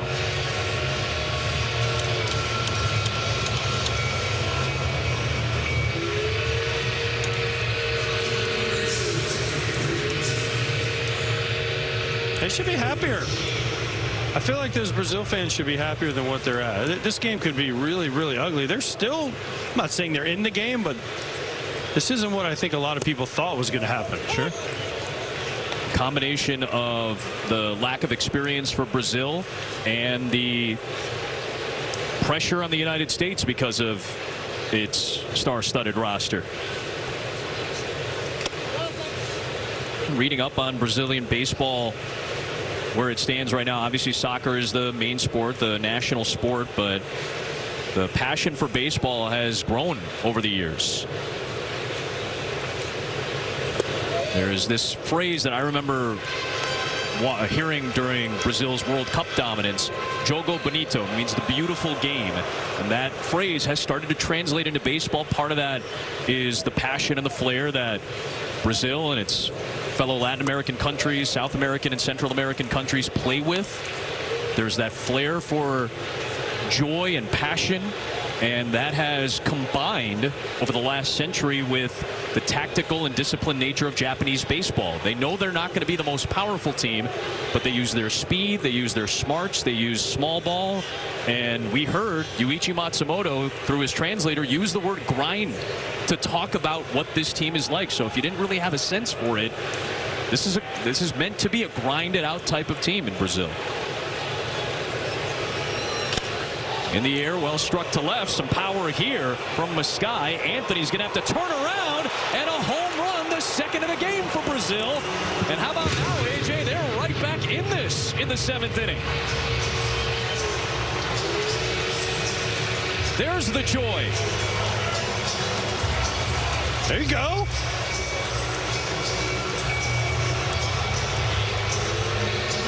And Michael Wacha looks completely dominant the first 2 innings out there. And this inning, Brazil has figured him out a little bit for 3 runs, and Brazil's right back in this game.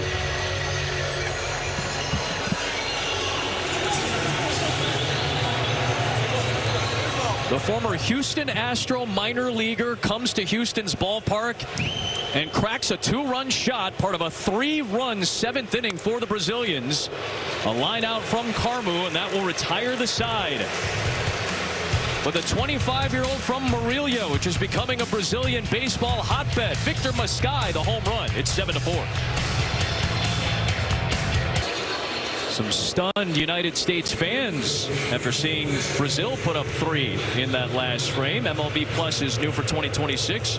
Stream MLB Network 24/7 in the U.S. and select out-of-market games every week, plus live radio broadcasts of every game. Game Day 3D, big inning, and minor league action too. MLB.com/MLB Plus to subscribe today. Judge got it going with a 2-run home run in the first. Brazil got a Lucas Ramirez home run in the bottom of the frame. A run scored on a wild pitch in the 3rd for the U.S. A bunch of walks leading to a Bryce Terang 3-run double in the 5th. And a 4-run 5th inning. Made it 7-1 until 3 in the bottom of the 7th for Brazil, including the 2-run home run from the left fielder Victor Maskai to make it a 7-4 game to the 8th. It is Judge, Schwarber, and Bregman due up against Marastica, who's into his 3rd inning of relief. If things don't change, you could have won a lot of money if you would have said Brazil would out-homer USA, because they were supposed to be the small ball team. Right now, it's 2 homers Brazil, 1 homer USA. Judge has the lone bomb so far. 3-0 on Judge.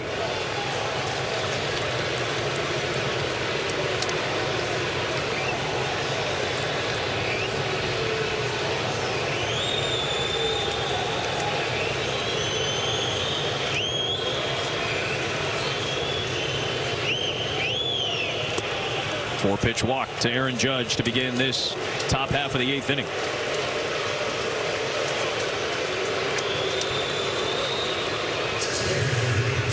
bring up Schwarber. Another walk issued. 12 of them from the Brazilian pitching staff. Schwarber's got one of them. Gabe Spire, the left-hander, out there with David Ross, the bullpen coach.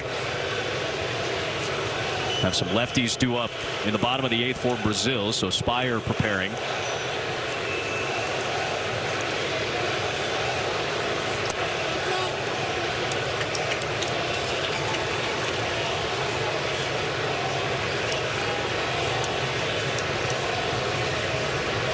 It's fascinating to watch this effort from this Brazilian team. I think it's very easy to over-magnify one game for the United States.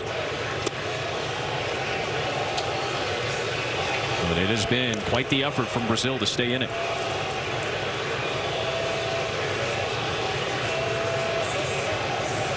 Six straight out of the zone to start this inning from Aristica.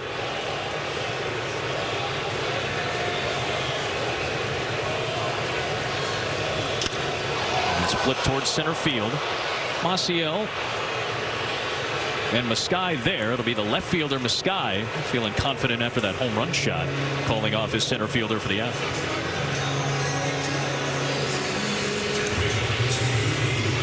So here's Bregman.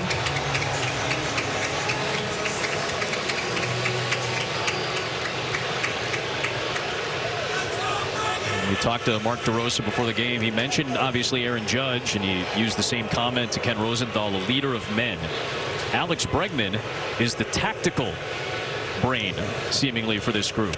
He was the guy that, in the lead up to the tournament, was already on his phone in the group text with all the other hitters on Team USA, sending out video of pitchers they may get a chance to see over the next week in pool play. Guys that maybe don't have as much video on them. This guy was scouring the internet for videos to be able to send to the group chat and get prepared.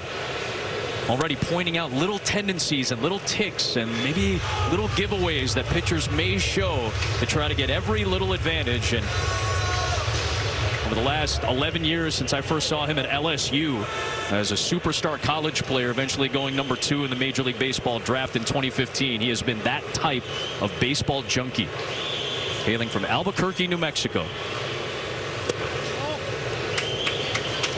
You mentioned that he wears number 2 because he was his second pick. Now he's playing with the guy who was drafted in front of him, Dansby Swanson. He said, "Oh, I wear 2 because I didn't go 1." Yep. So now him and Dansby on the Cubs can talk a little trash back and forth to each other. Left side of the infield. I don't know the Cubs' retired numbers, but could change his number to 1 and just rub that in. Ooh, well, he'll wear that one right on that number 2 on the back of his jersey. And plenty of Astros fans here in Houston who appreciated Bregman's fine work over his career in Houston. Didn't appreciate that, but he'll take first base and another hit batsman, and Judge moves on to second. Just gets away right in the hip. I don't think that hurts so much as just why.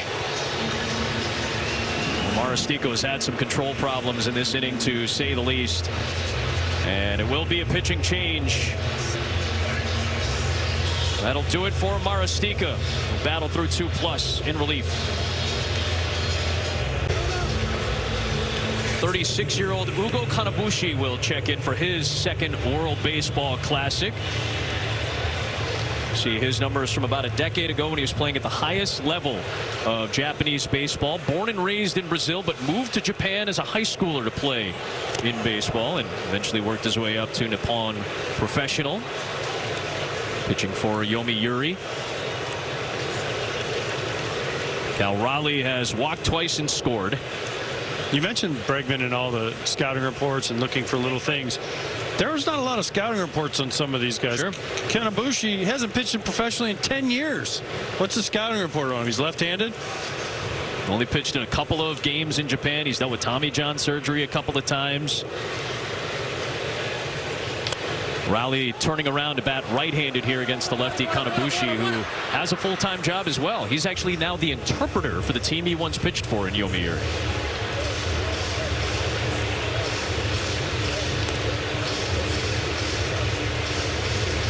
Cal Raleigh batted 6th. That's because he hit 60 homers last year. They wanted to. Patton 6th. I just like, wow. Can you imagine just being one of the members of like the Colorado Rockies AA group coming into spring training and facing this group in an exhibition game the other day? I mean, like, oh, so maybe in a spring training game you might see 1 or 2 at bats from the big boppers. No, you're going to go through an entire game and face the stacked Team USA lineup. Beat Salvador Perez's catcher home run mark, the switch hitter mark held by Mickey Mantle, and Ken Griffey Jr.'s Mariner home run record broken by Raleigh last year. And of course, Griffey in the building today. And so many of those seemed like they were in the biggest spots when the team needed them the most. I mean, every time I turned on, the bottom line said Cal Raleigh home run, 2 for 3, 4 RBI. Like, it was just, it seemed like it was every day. Well, he helped clinch the division with his 59th and 60th homers last year. First division title in almost a quarter century for the Mariners.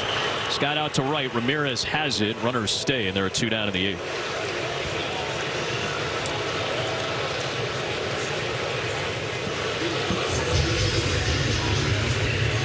Ugo Kanabushi with a couple of outs. 7 runs on just 6 hits. The walks have been aplenty, but the U.S. has left double-digit men on base and has not been able to get more than 2 hits with a runner in scoring position. One of those was the Terang double.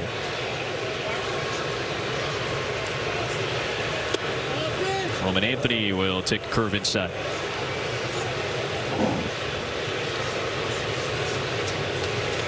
And each one of these innings, each one of these at-bats may help this team later in the tournament. You know, the more at-bats they see, like Mark DeRosa said earlier, they just haven't had many at-bats coming into this. So it's not going to hurt them to play a little extra ball here. Sure.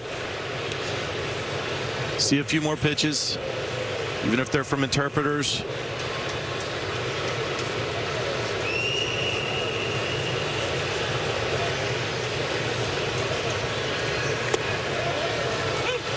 A lot of these guys just getting going in the spring right now and had a very short stint at camp before coming to the United States camp to get ready for this tournament.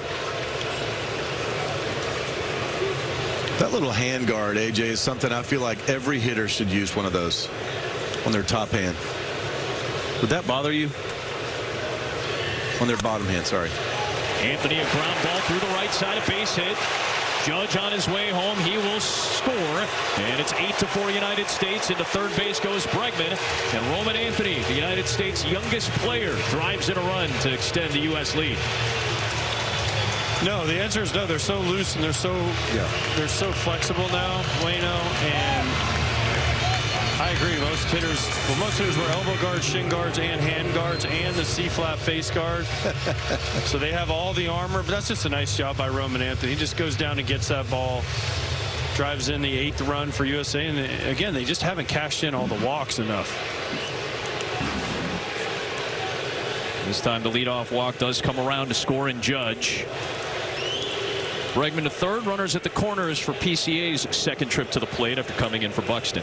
When the first baseman forgot to hold the runner on first, that was the delay. That's why the pitcher had to step off.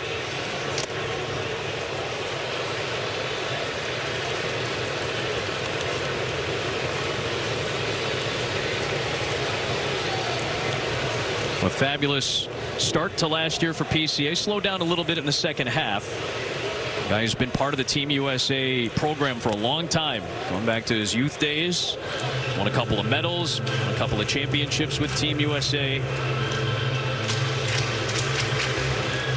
He actually approached Mark DeRosa at the home run derby at the All-Star game in Atlanta and said, if you need me, I will play for my country. It was a pretty easy selection for DeRosa. Obviously, the power and speed combination that the Cubs haven't seen since Sammy Sosa 3 decades ago. Put together a 30-30 campaign last year. Obviously, the glove is elite in center. 2-1 pitch. Lays off a change. I think he will be helped by Alex Bregman on his team, probably more than anybody. Just teaching him, because one thing about PCA is he swings out a lot of balls that are out of the strike zone. Alex Bregman will talk to him day in and day out about trying to get into the zone, how much better he can be. Bouncing ball to the right side, grabbed by Carvalho, and that will retire the side. The U.S. add a run on the Anthony RBI. It's 8-4 to the bottom of the 8th inning. He's the winner, getting a couple of victories the last few weekends in NASCAR, Michael Jordan's group. That's 3 weekends in a row. He's going to be there in Arizona. That's right. He's expecting another victory.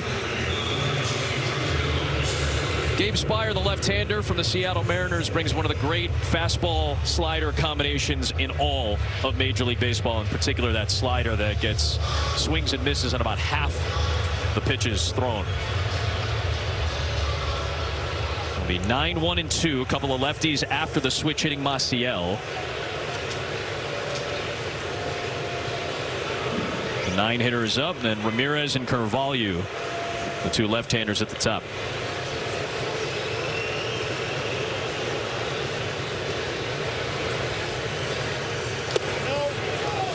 Speier making his WBC debut, going into his 8th year in Major League Baseball, split between KC and Seattle.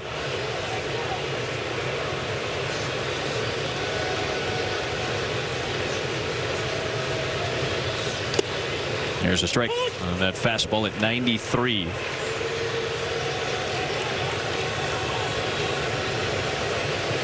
Originally drafted in 2013 by the Boston Red Sox, part of a couple of high-profile trades. One for Yoenis Cespedes and Rick Porcello, the other the Dansby Swanson, Shelby Miller deal.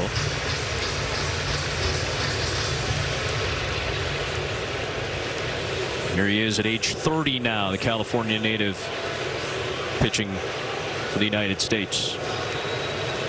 Maciel has struck out twice tonight. He has struck out 3 times. 1 away in the 8th. This dude is just so good, Gabe Speier.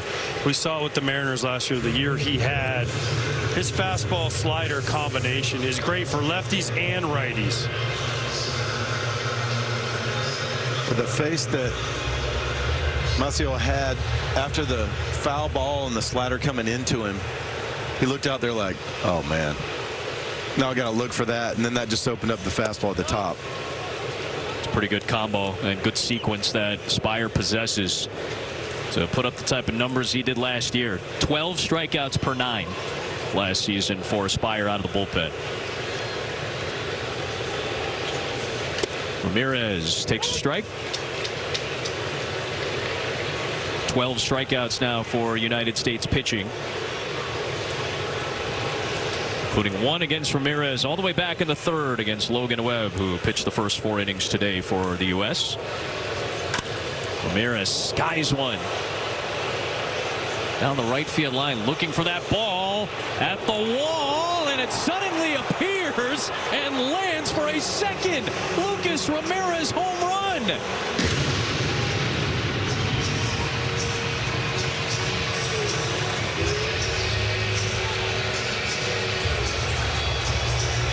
What a debut for his mother's country. Lucas Ramirez, a 2-homer debut for Team Brazil.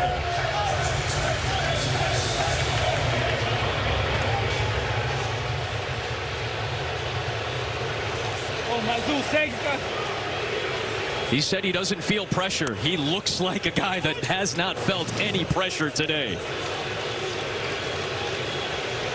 4-seamer misses up and in, and he knew it right away. He's just thinking, if that thing stays fair, I got a 2-homer game in the WBC against USA. I think the only concern was whether it was going to go off the railing on the roof of this place as he skied it again.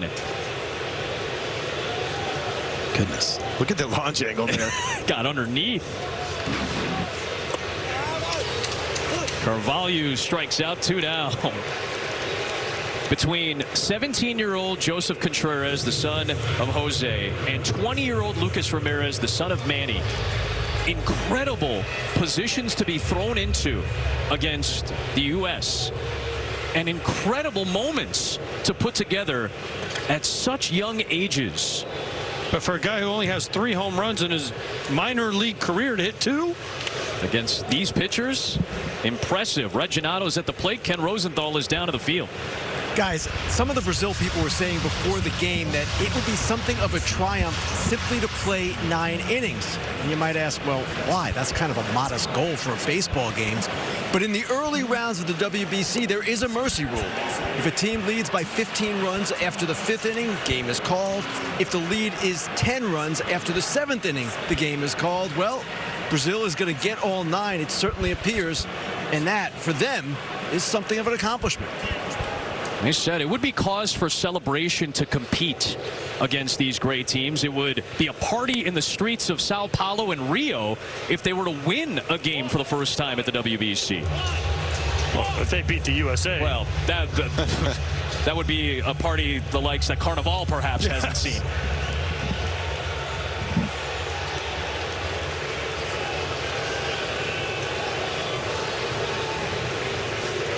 One-two pitch to the captain.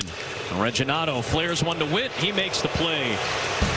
Regardless of the result tonight, Lucas Ramirez has already made a name for himself on one of the grandest international stages in this sport. A second homer. On Fox, here at Daikin Park, the home of the Houston Astros, and the home to a Brazilian team that has hit 3 home runs tonight to stay in the game against the powerful United States team in its opener. U.S. has the 8-5 lead to the final frame in regulation. Lucas Ramirez has 2 of those 3 home runs for Brazil tonight. Well, if you're USA, you wouldn't mind a run or 2 insurance here. Well, that's a good way to start it. Turang with his 3rd hit of the game for the U.S. out of the 9 spot. And he leads off the night against Ugo Kanabushi with a single. Back to the top.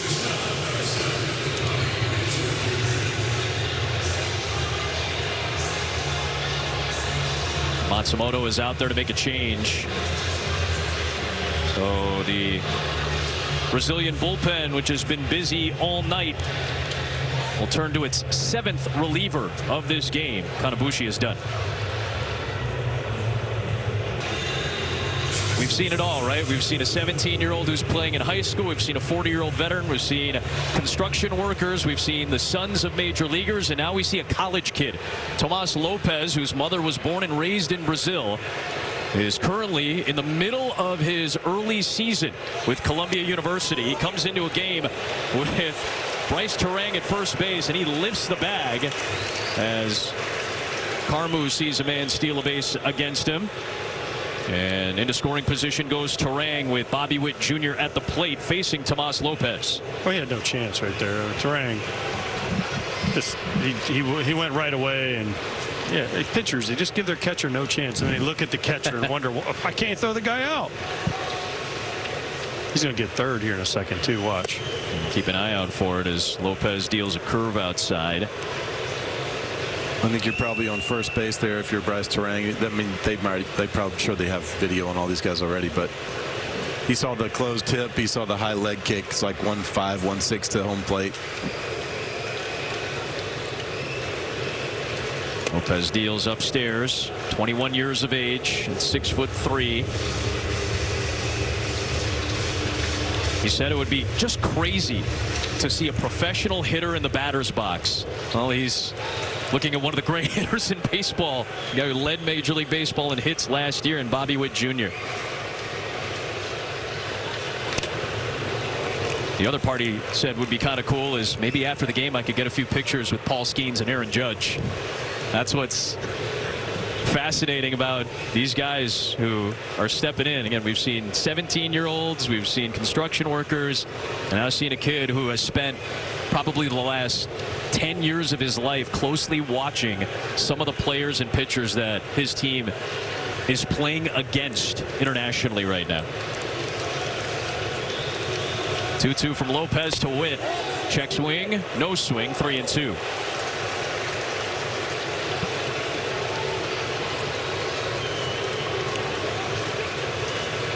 Lopez went to high school in Redondo Beach at Redondo Union.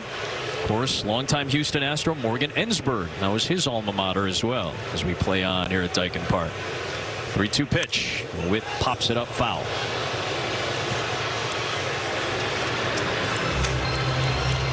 Columbia has churned out many a great major league pitcher, major league player. Of course, Lou Gehrig, Columbia University alum, Sandy Koufax, Gene Larkin, famously hit the walk-off in Game 7 of the '91 World Series for the Twins.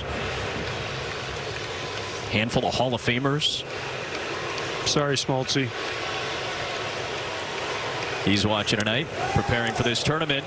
That's going to be a memory for Lopez to carry for the rest of his days.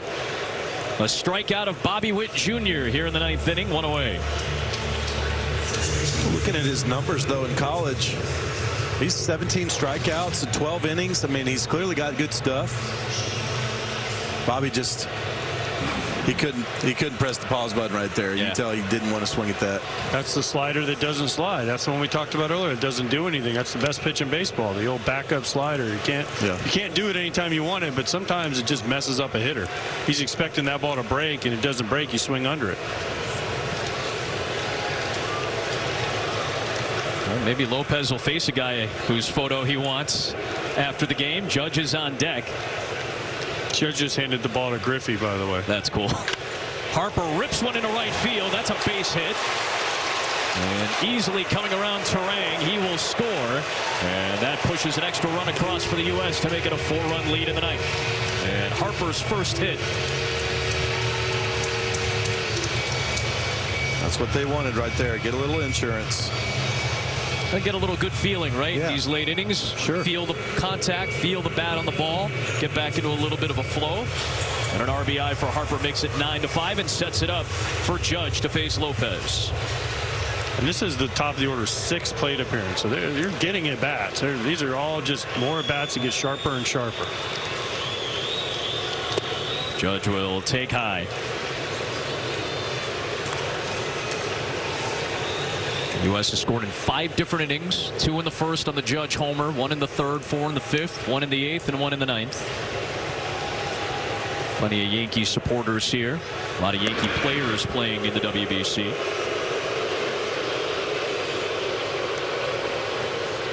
What team has the most? The Royals had 13. 13, I think. Who was it? Yankees had 11. I think the Royals have 13. Royals. That's wild, right?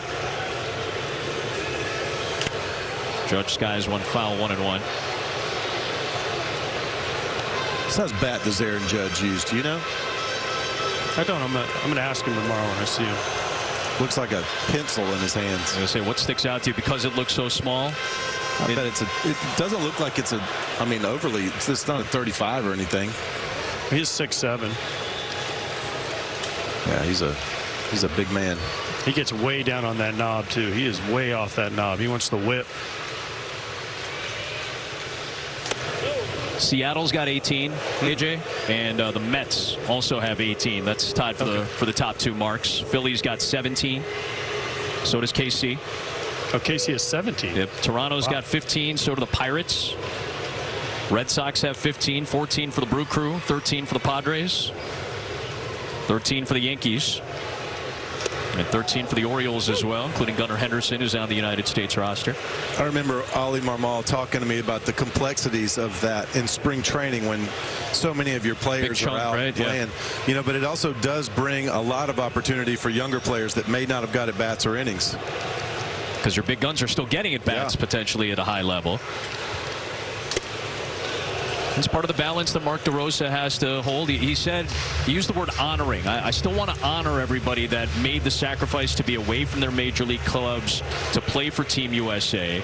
I want to be honest with guys. It's harder for the pitching staff in terms of developing some rhythm. Not a lot of time for role definition either. Judge fights one off that was coming inside. Was that in play? They're going to say it's a fair ball. Harper is pointing to say that it was a foul ball. I thought the home plate umpire, Brendan Miller, had called it a foul ball. Yeah, he did. He called it foul. After all that, he did call that a foul ball. A little confusion there.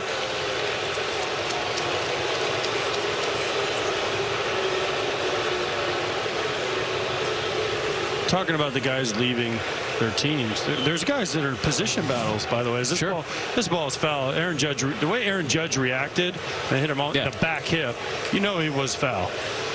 The umpires just sometimes need to look at the player will tell you if it's foul or not. It's really hard to fake that as a hitter, but like Harry Ford for Great Britain, who played earlier, he's in a battle for the starting catcher job for the Nationals. He's here playing for Great Britain. Which one's more important, right? Country, AJ. I don't doubt that is in the minds of a lot of these guys. There's Gunnar.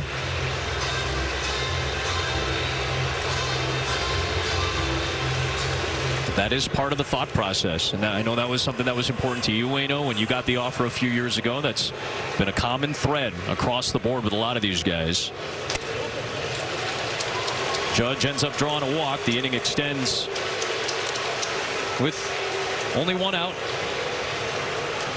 Harper's RBI has added a run for the U.S. in the ninth.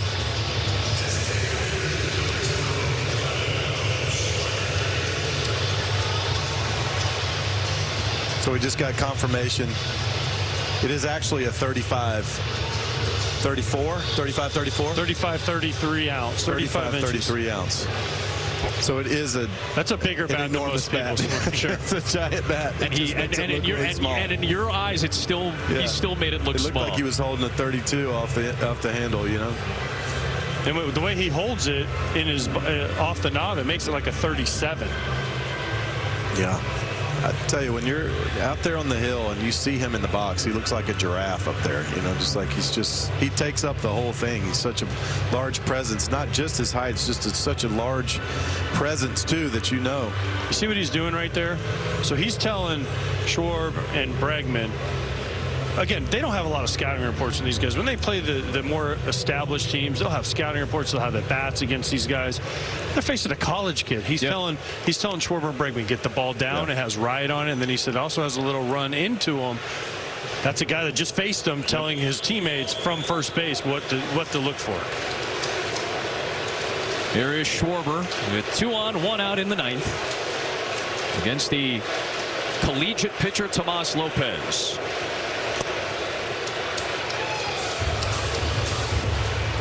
We will see Mason Miller for the United States in the bottom of the ninth inning. He was loosening up in the bullpen, and another thing Mark DeRosa said, he doesn't want to get guys hot and not bring them into the game. Again, part of the management of the pitching staff.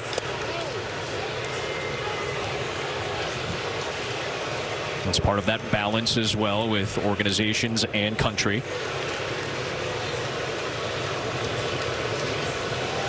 That's the hardest part. Especially with the pitching staff, you have to balance the pitchers. You know, Waino, you went through it. 23, how hard it is for DeRosa. Yeah, and he's getting calls from every organization. Hey, I need you to do this. I need you to do that. He can't do this. He can't do that. I mean, it's several times a day these organizations are checking in, making sure their guys are doing the things that they need them to do to be ready for the regular season.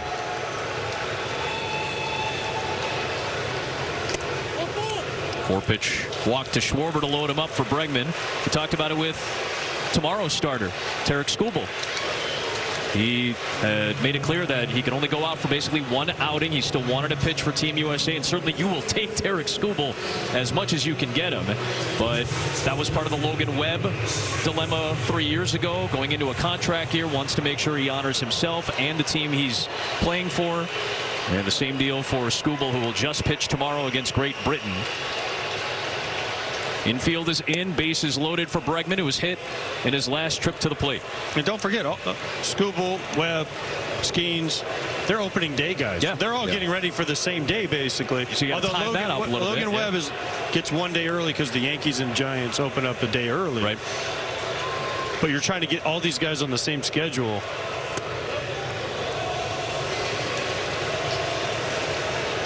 And here we go with the U.S. They just won't chase. Lopez out there going, man, guys in college, I'm at Columbia. The Yale guys swing at that. Yeah, the Mercer Bears and Kansas State Wildcats are swinging wildly at these pitches. Those are the likes that Columbia has seen in their early part of 2026. Whoa! Bregman's already been hit once. That one was tight. It's 3-0.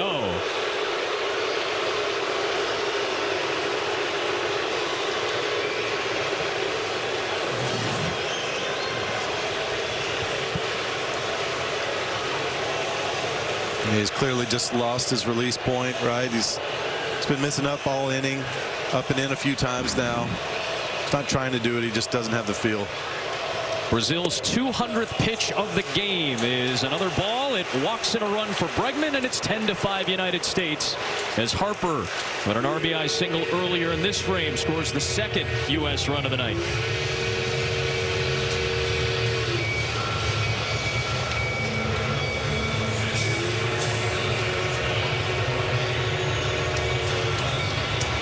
Looks like that's going to be it for the young Tomas Lopez. A 25-pitch rocky inning. A couple of hits, 3 walks in a row, a couple of runs home for the U.S., and another Brazilian pitching change. We'll get another 17-year-old pitcher for Brazil. We saw Joseph Contreras earlier today, the youngest player in the tournament. Takahashi is going to turn 18 on Wednesday. He's the 3rd youngest player, or old. 2nd youngest player in the tournament, I should say. He's old. Yeah, relative to Contreras. He's got to face Cal Raleigh, switch hitter, turns back around to the left side. Bases are loaded with Judge, Schwarber, and Bregman aboard. A couple of runs across for the U.S. here in the 9th inning. And we'll get a pitch clock violation. He did not release it in time. So the Sao Paulo native, you see the frustrations of Yuichi. Still getting used to a major change with the pitch clock. Many of these players have not played with one in their careers.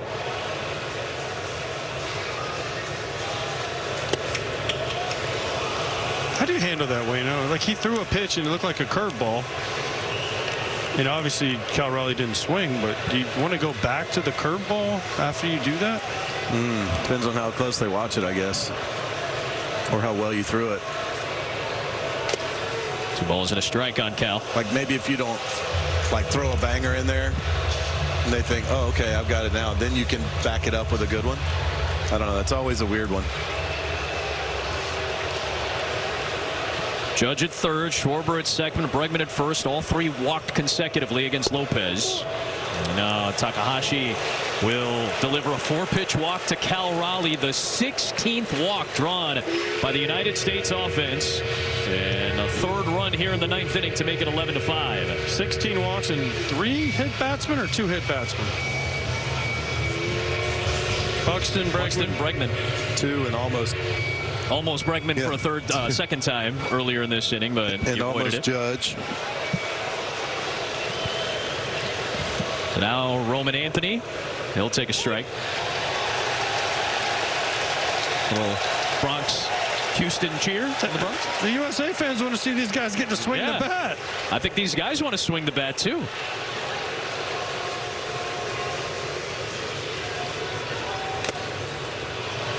I think the restlessness is starting to sink in to the remaining fans. It's not like the Brazilian pitchers are trying to throw balls.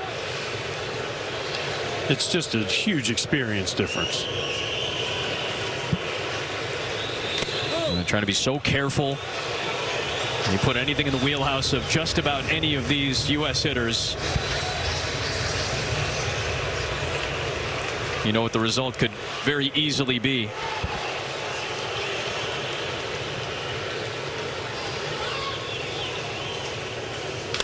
On the ground through the right side, Anthony a base hit. Schwarber will come in to score. Station to station go the Americans. Bregman stops at 3rd.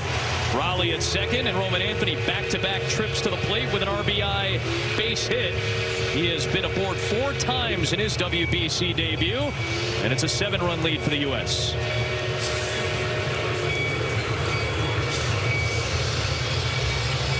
Again, just to clarify the mercy rule, the run rule, it would not apply here even if the U.S. were to take a 10-run lead, because you still have to finish that inning, meaning Brazil would have a chance to cut back into a potential double-digit run deficit this late in the game. So even if the U.S. scores 3 more times, the Brazilians would still have 1 more opportunity to come to the plate in the bottom of the ninth.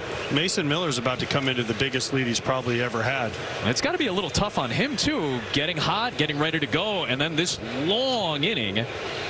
where the U.S. has scored 4 runs, mostly on walks.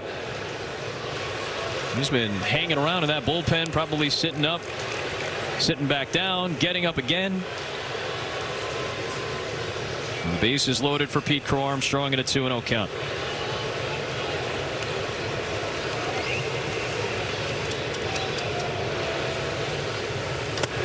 (3-0). He's coming in the game, though. We know that. DeRosa said he's not going to. Yep. He's not going to get somebody up to warm up if they're not going in the game. He's going to respect the team's wishes on that, and he's going to give Mason this ball. But it can be tough for closers to come in the game when it's not tight like that. There's a strike. 3-1 on PCA.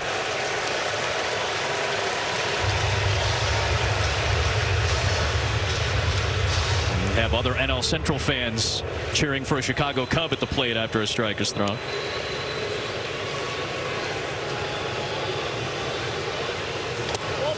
Tried to drop in a curveball. PCA draws an RBI walk. That is the 3rd RBI walk of this inning. The U.S. has batted through here in the 9th inning.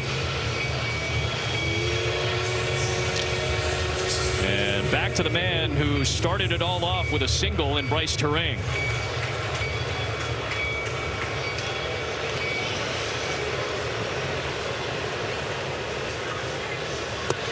So that closes out Tomas Lopez's line officially. He's responsible for all 5 runs that have come across the plate here in the 9th for the United States.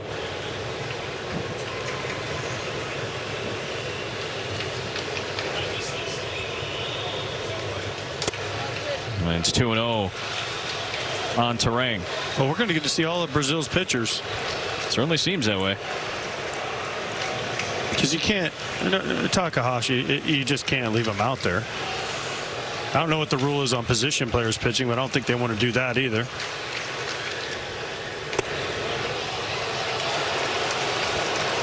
I'm not giving him any, like, yeah. Brendan Miller's like, no, I'm pitches either. I mean, he's hit the bottom of the line a few times. They're like, oh, man. Who looks happier there? It's a close race. Yeah. There's a strike on another 3-0 count of this inning. We've seen a handful of those already. Another cheer from the remaining crowd.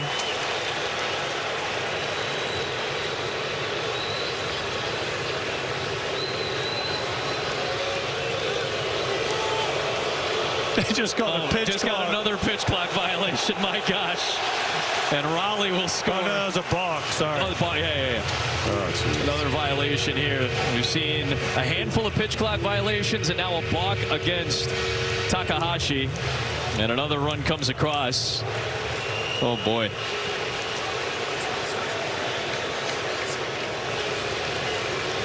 So Raleigh scores. Anthony to third. PCA to second. A bouncing ball too short. A run will score. Ito will fire across, and he will get Turang in time. But it's an RBI ground out as Anthony comes across, and it is a 10-run lead for the U.S.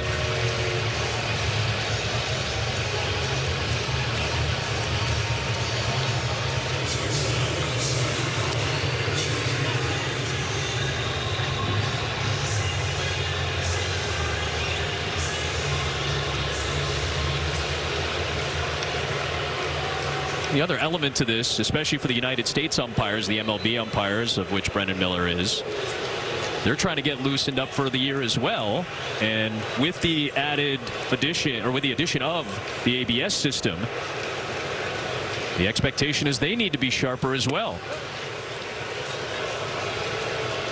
Witt back at the top, who has seen a ton of pitches from this staff, up for the 7th time now.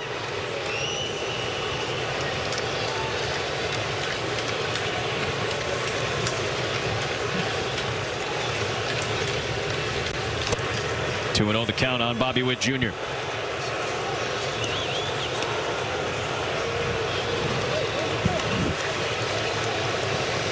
Texas native back in his home state.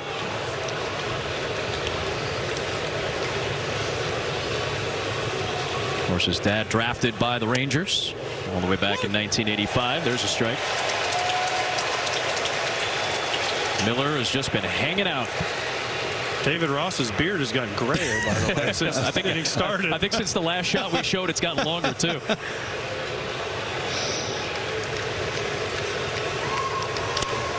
Witt reaches out, pokes it into right center. Ramirez is over.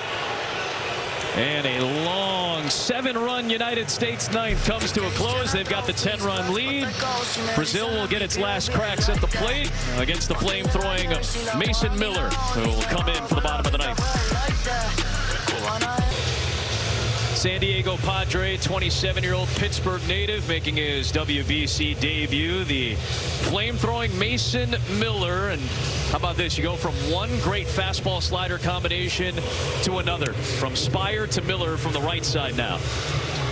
Well, last year he threw one of the most perfect pitches I've ever seen in my entire life. It was like 104, painted at the bottom left corner. This guy has one of the most electric arms in all of baseball.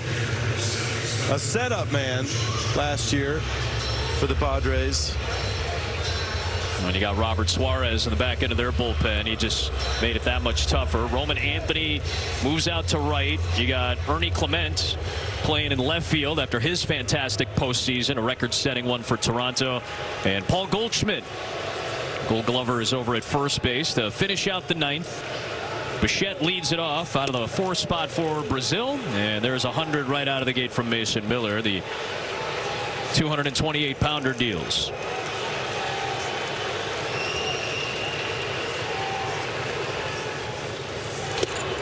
One and one. I think one of those pitches you were talking about was the pitch he threw in the wild card series at Wrigley against the Cubs. Yes. One of the greatest fastballs maybe you'll ever see. Down and away at the corner.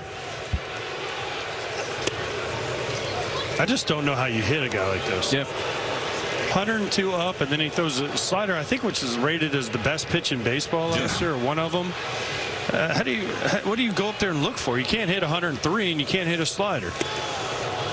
It's the second best run value of any pitch. That slider. Opponents went 0 for 28 with 22 strikeouts in September and October last year against that pitch.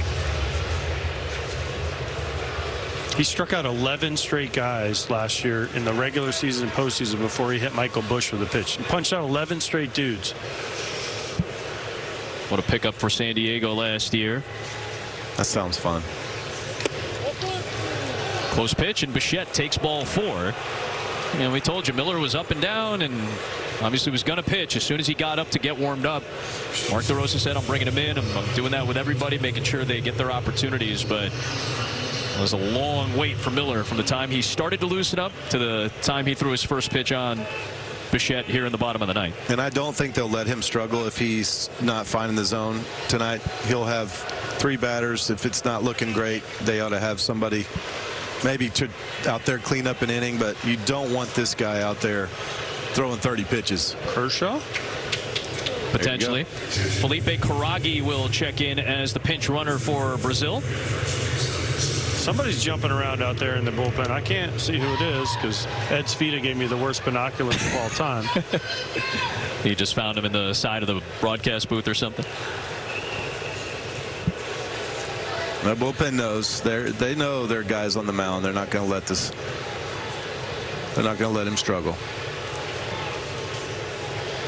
Vitor Ito will take a slider strike at the bottom of the zone. I like that. Get him back in sequence a little bit. Change it up. Great call by a brilliant catcher. Smartest guys on the field. That's why they all become managers and broadcasters, Wayno. There's that nasty movement on the slider. You can see it from up here. You can see it on your TVs as well. And another one to the managerial ranks, right? Kurt Suzuki out in Los Angeles.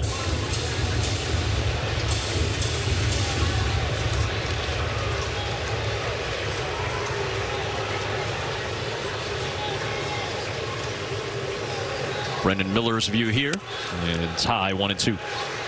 A little humid out there. Yeah, you can see the fogginess on that camera as well.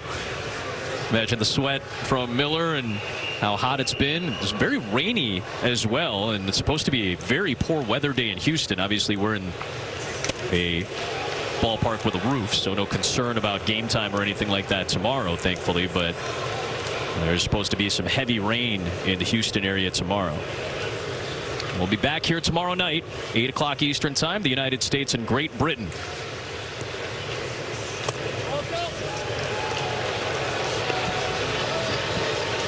Three balls and 2 strikes on Vitor Ito. If he loses them here, they've got to get somebody up in the bullpen, AJ. Yes, you can't have them throwing 25, 30 pitches.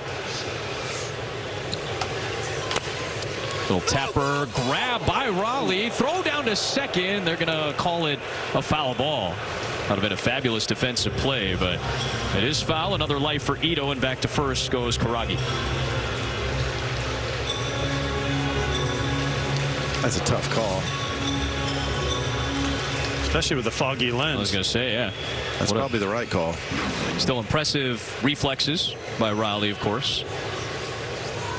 Payoff pitch again, and this time Ito goes fishing at the slider for out number 1. Yeah, the other element, you guys made a great point. You don't want to burden these guys with too heavy of a pitch count. So good to get the strikeout here for Miller, not extend the at bat. I ask how you get a hit off Mason Miller. Sure. If he throws it over the plate and he doesn't fall behind in the count, he's throwing 102 with an 89-mile-an-hour slider. You just don't see that. Rojo at the plate, slider for a ball. Another former Philadelphia prospect, 3 years of rookie ball about a decade ago for Rojo. Now 31 years of age, as we said, a veteran of the national team for Brazil. One of their great successes came a few years ago. They won a silver medal at the Pan American Games. And for 8 innings of this contest, they stuck with the U.S. for a good chunk of the night tonight until the U.S. drew all those walks and scored 7 runs in the top half of this inning. 2-0 from Miller.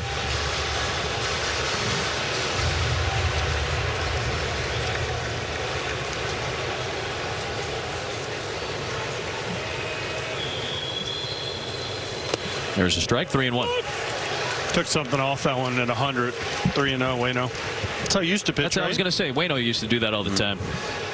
Let me just take a little off this one. Only hundreds I ever saw were going right past my head. Oh, that was coming right at your head. Right, that could have been coming. That would have been one of the most epic moments of all time. If I had said that and then it came right at you. It literally hit the top of the netting on that foul ball. And I wasn't paying attention, so it probably would have That's hit right. my face. Don't worry, the catchers will protect the pitchers like always. AJ's feeling like Cal Raleigh back here. 3 balls and 2 high strikes. heat, I mean, he's not really controlled the fastball. You get a fastball again, or his slider, right? Slider. 3-2. And it goes to the slider and gets the strikeout on Rojo. That just disappears. So after the leadoff walk, back-to-back strikeouts via the slider from Mason Miller, and the Brazilians down to their final out. U.S. with a chance to finish this one off. Look at this slider. It's almost like a curve. It looks like a curve, like dropping off the table. It's like a really hard curve almost. It just breaks so much. Victor Mascai, who has had one of the 3 Brazilian home runs, a 2-run shot back in the 7th inning. One of the bright spots for what has been a very impressive performance from Brazil. The U.S. 1 strike away from finishing off the opener.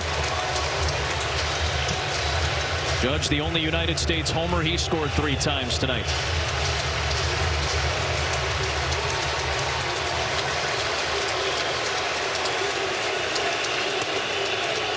Just missed, and that looked like the location of that pitch that Waino was referring to against the Cubs in the wild card series.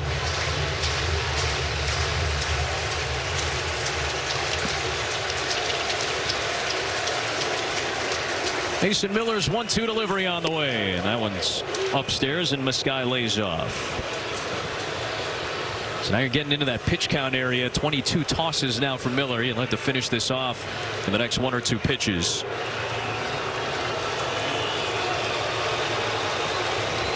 Miller deals, throws a slider, and punches out Mascai to finish off the United States opener with a 15-5 victory over Brazil.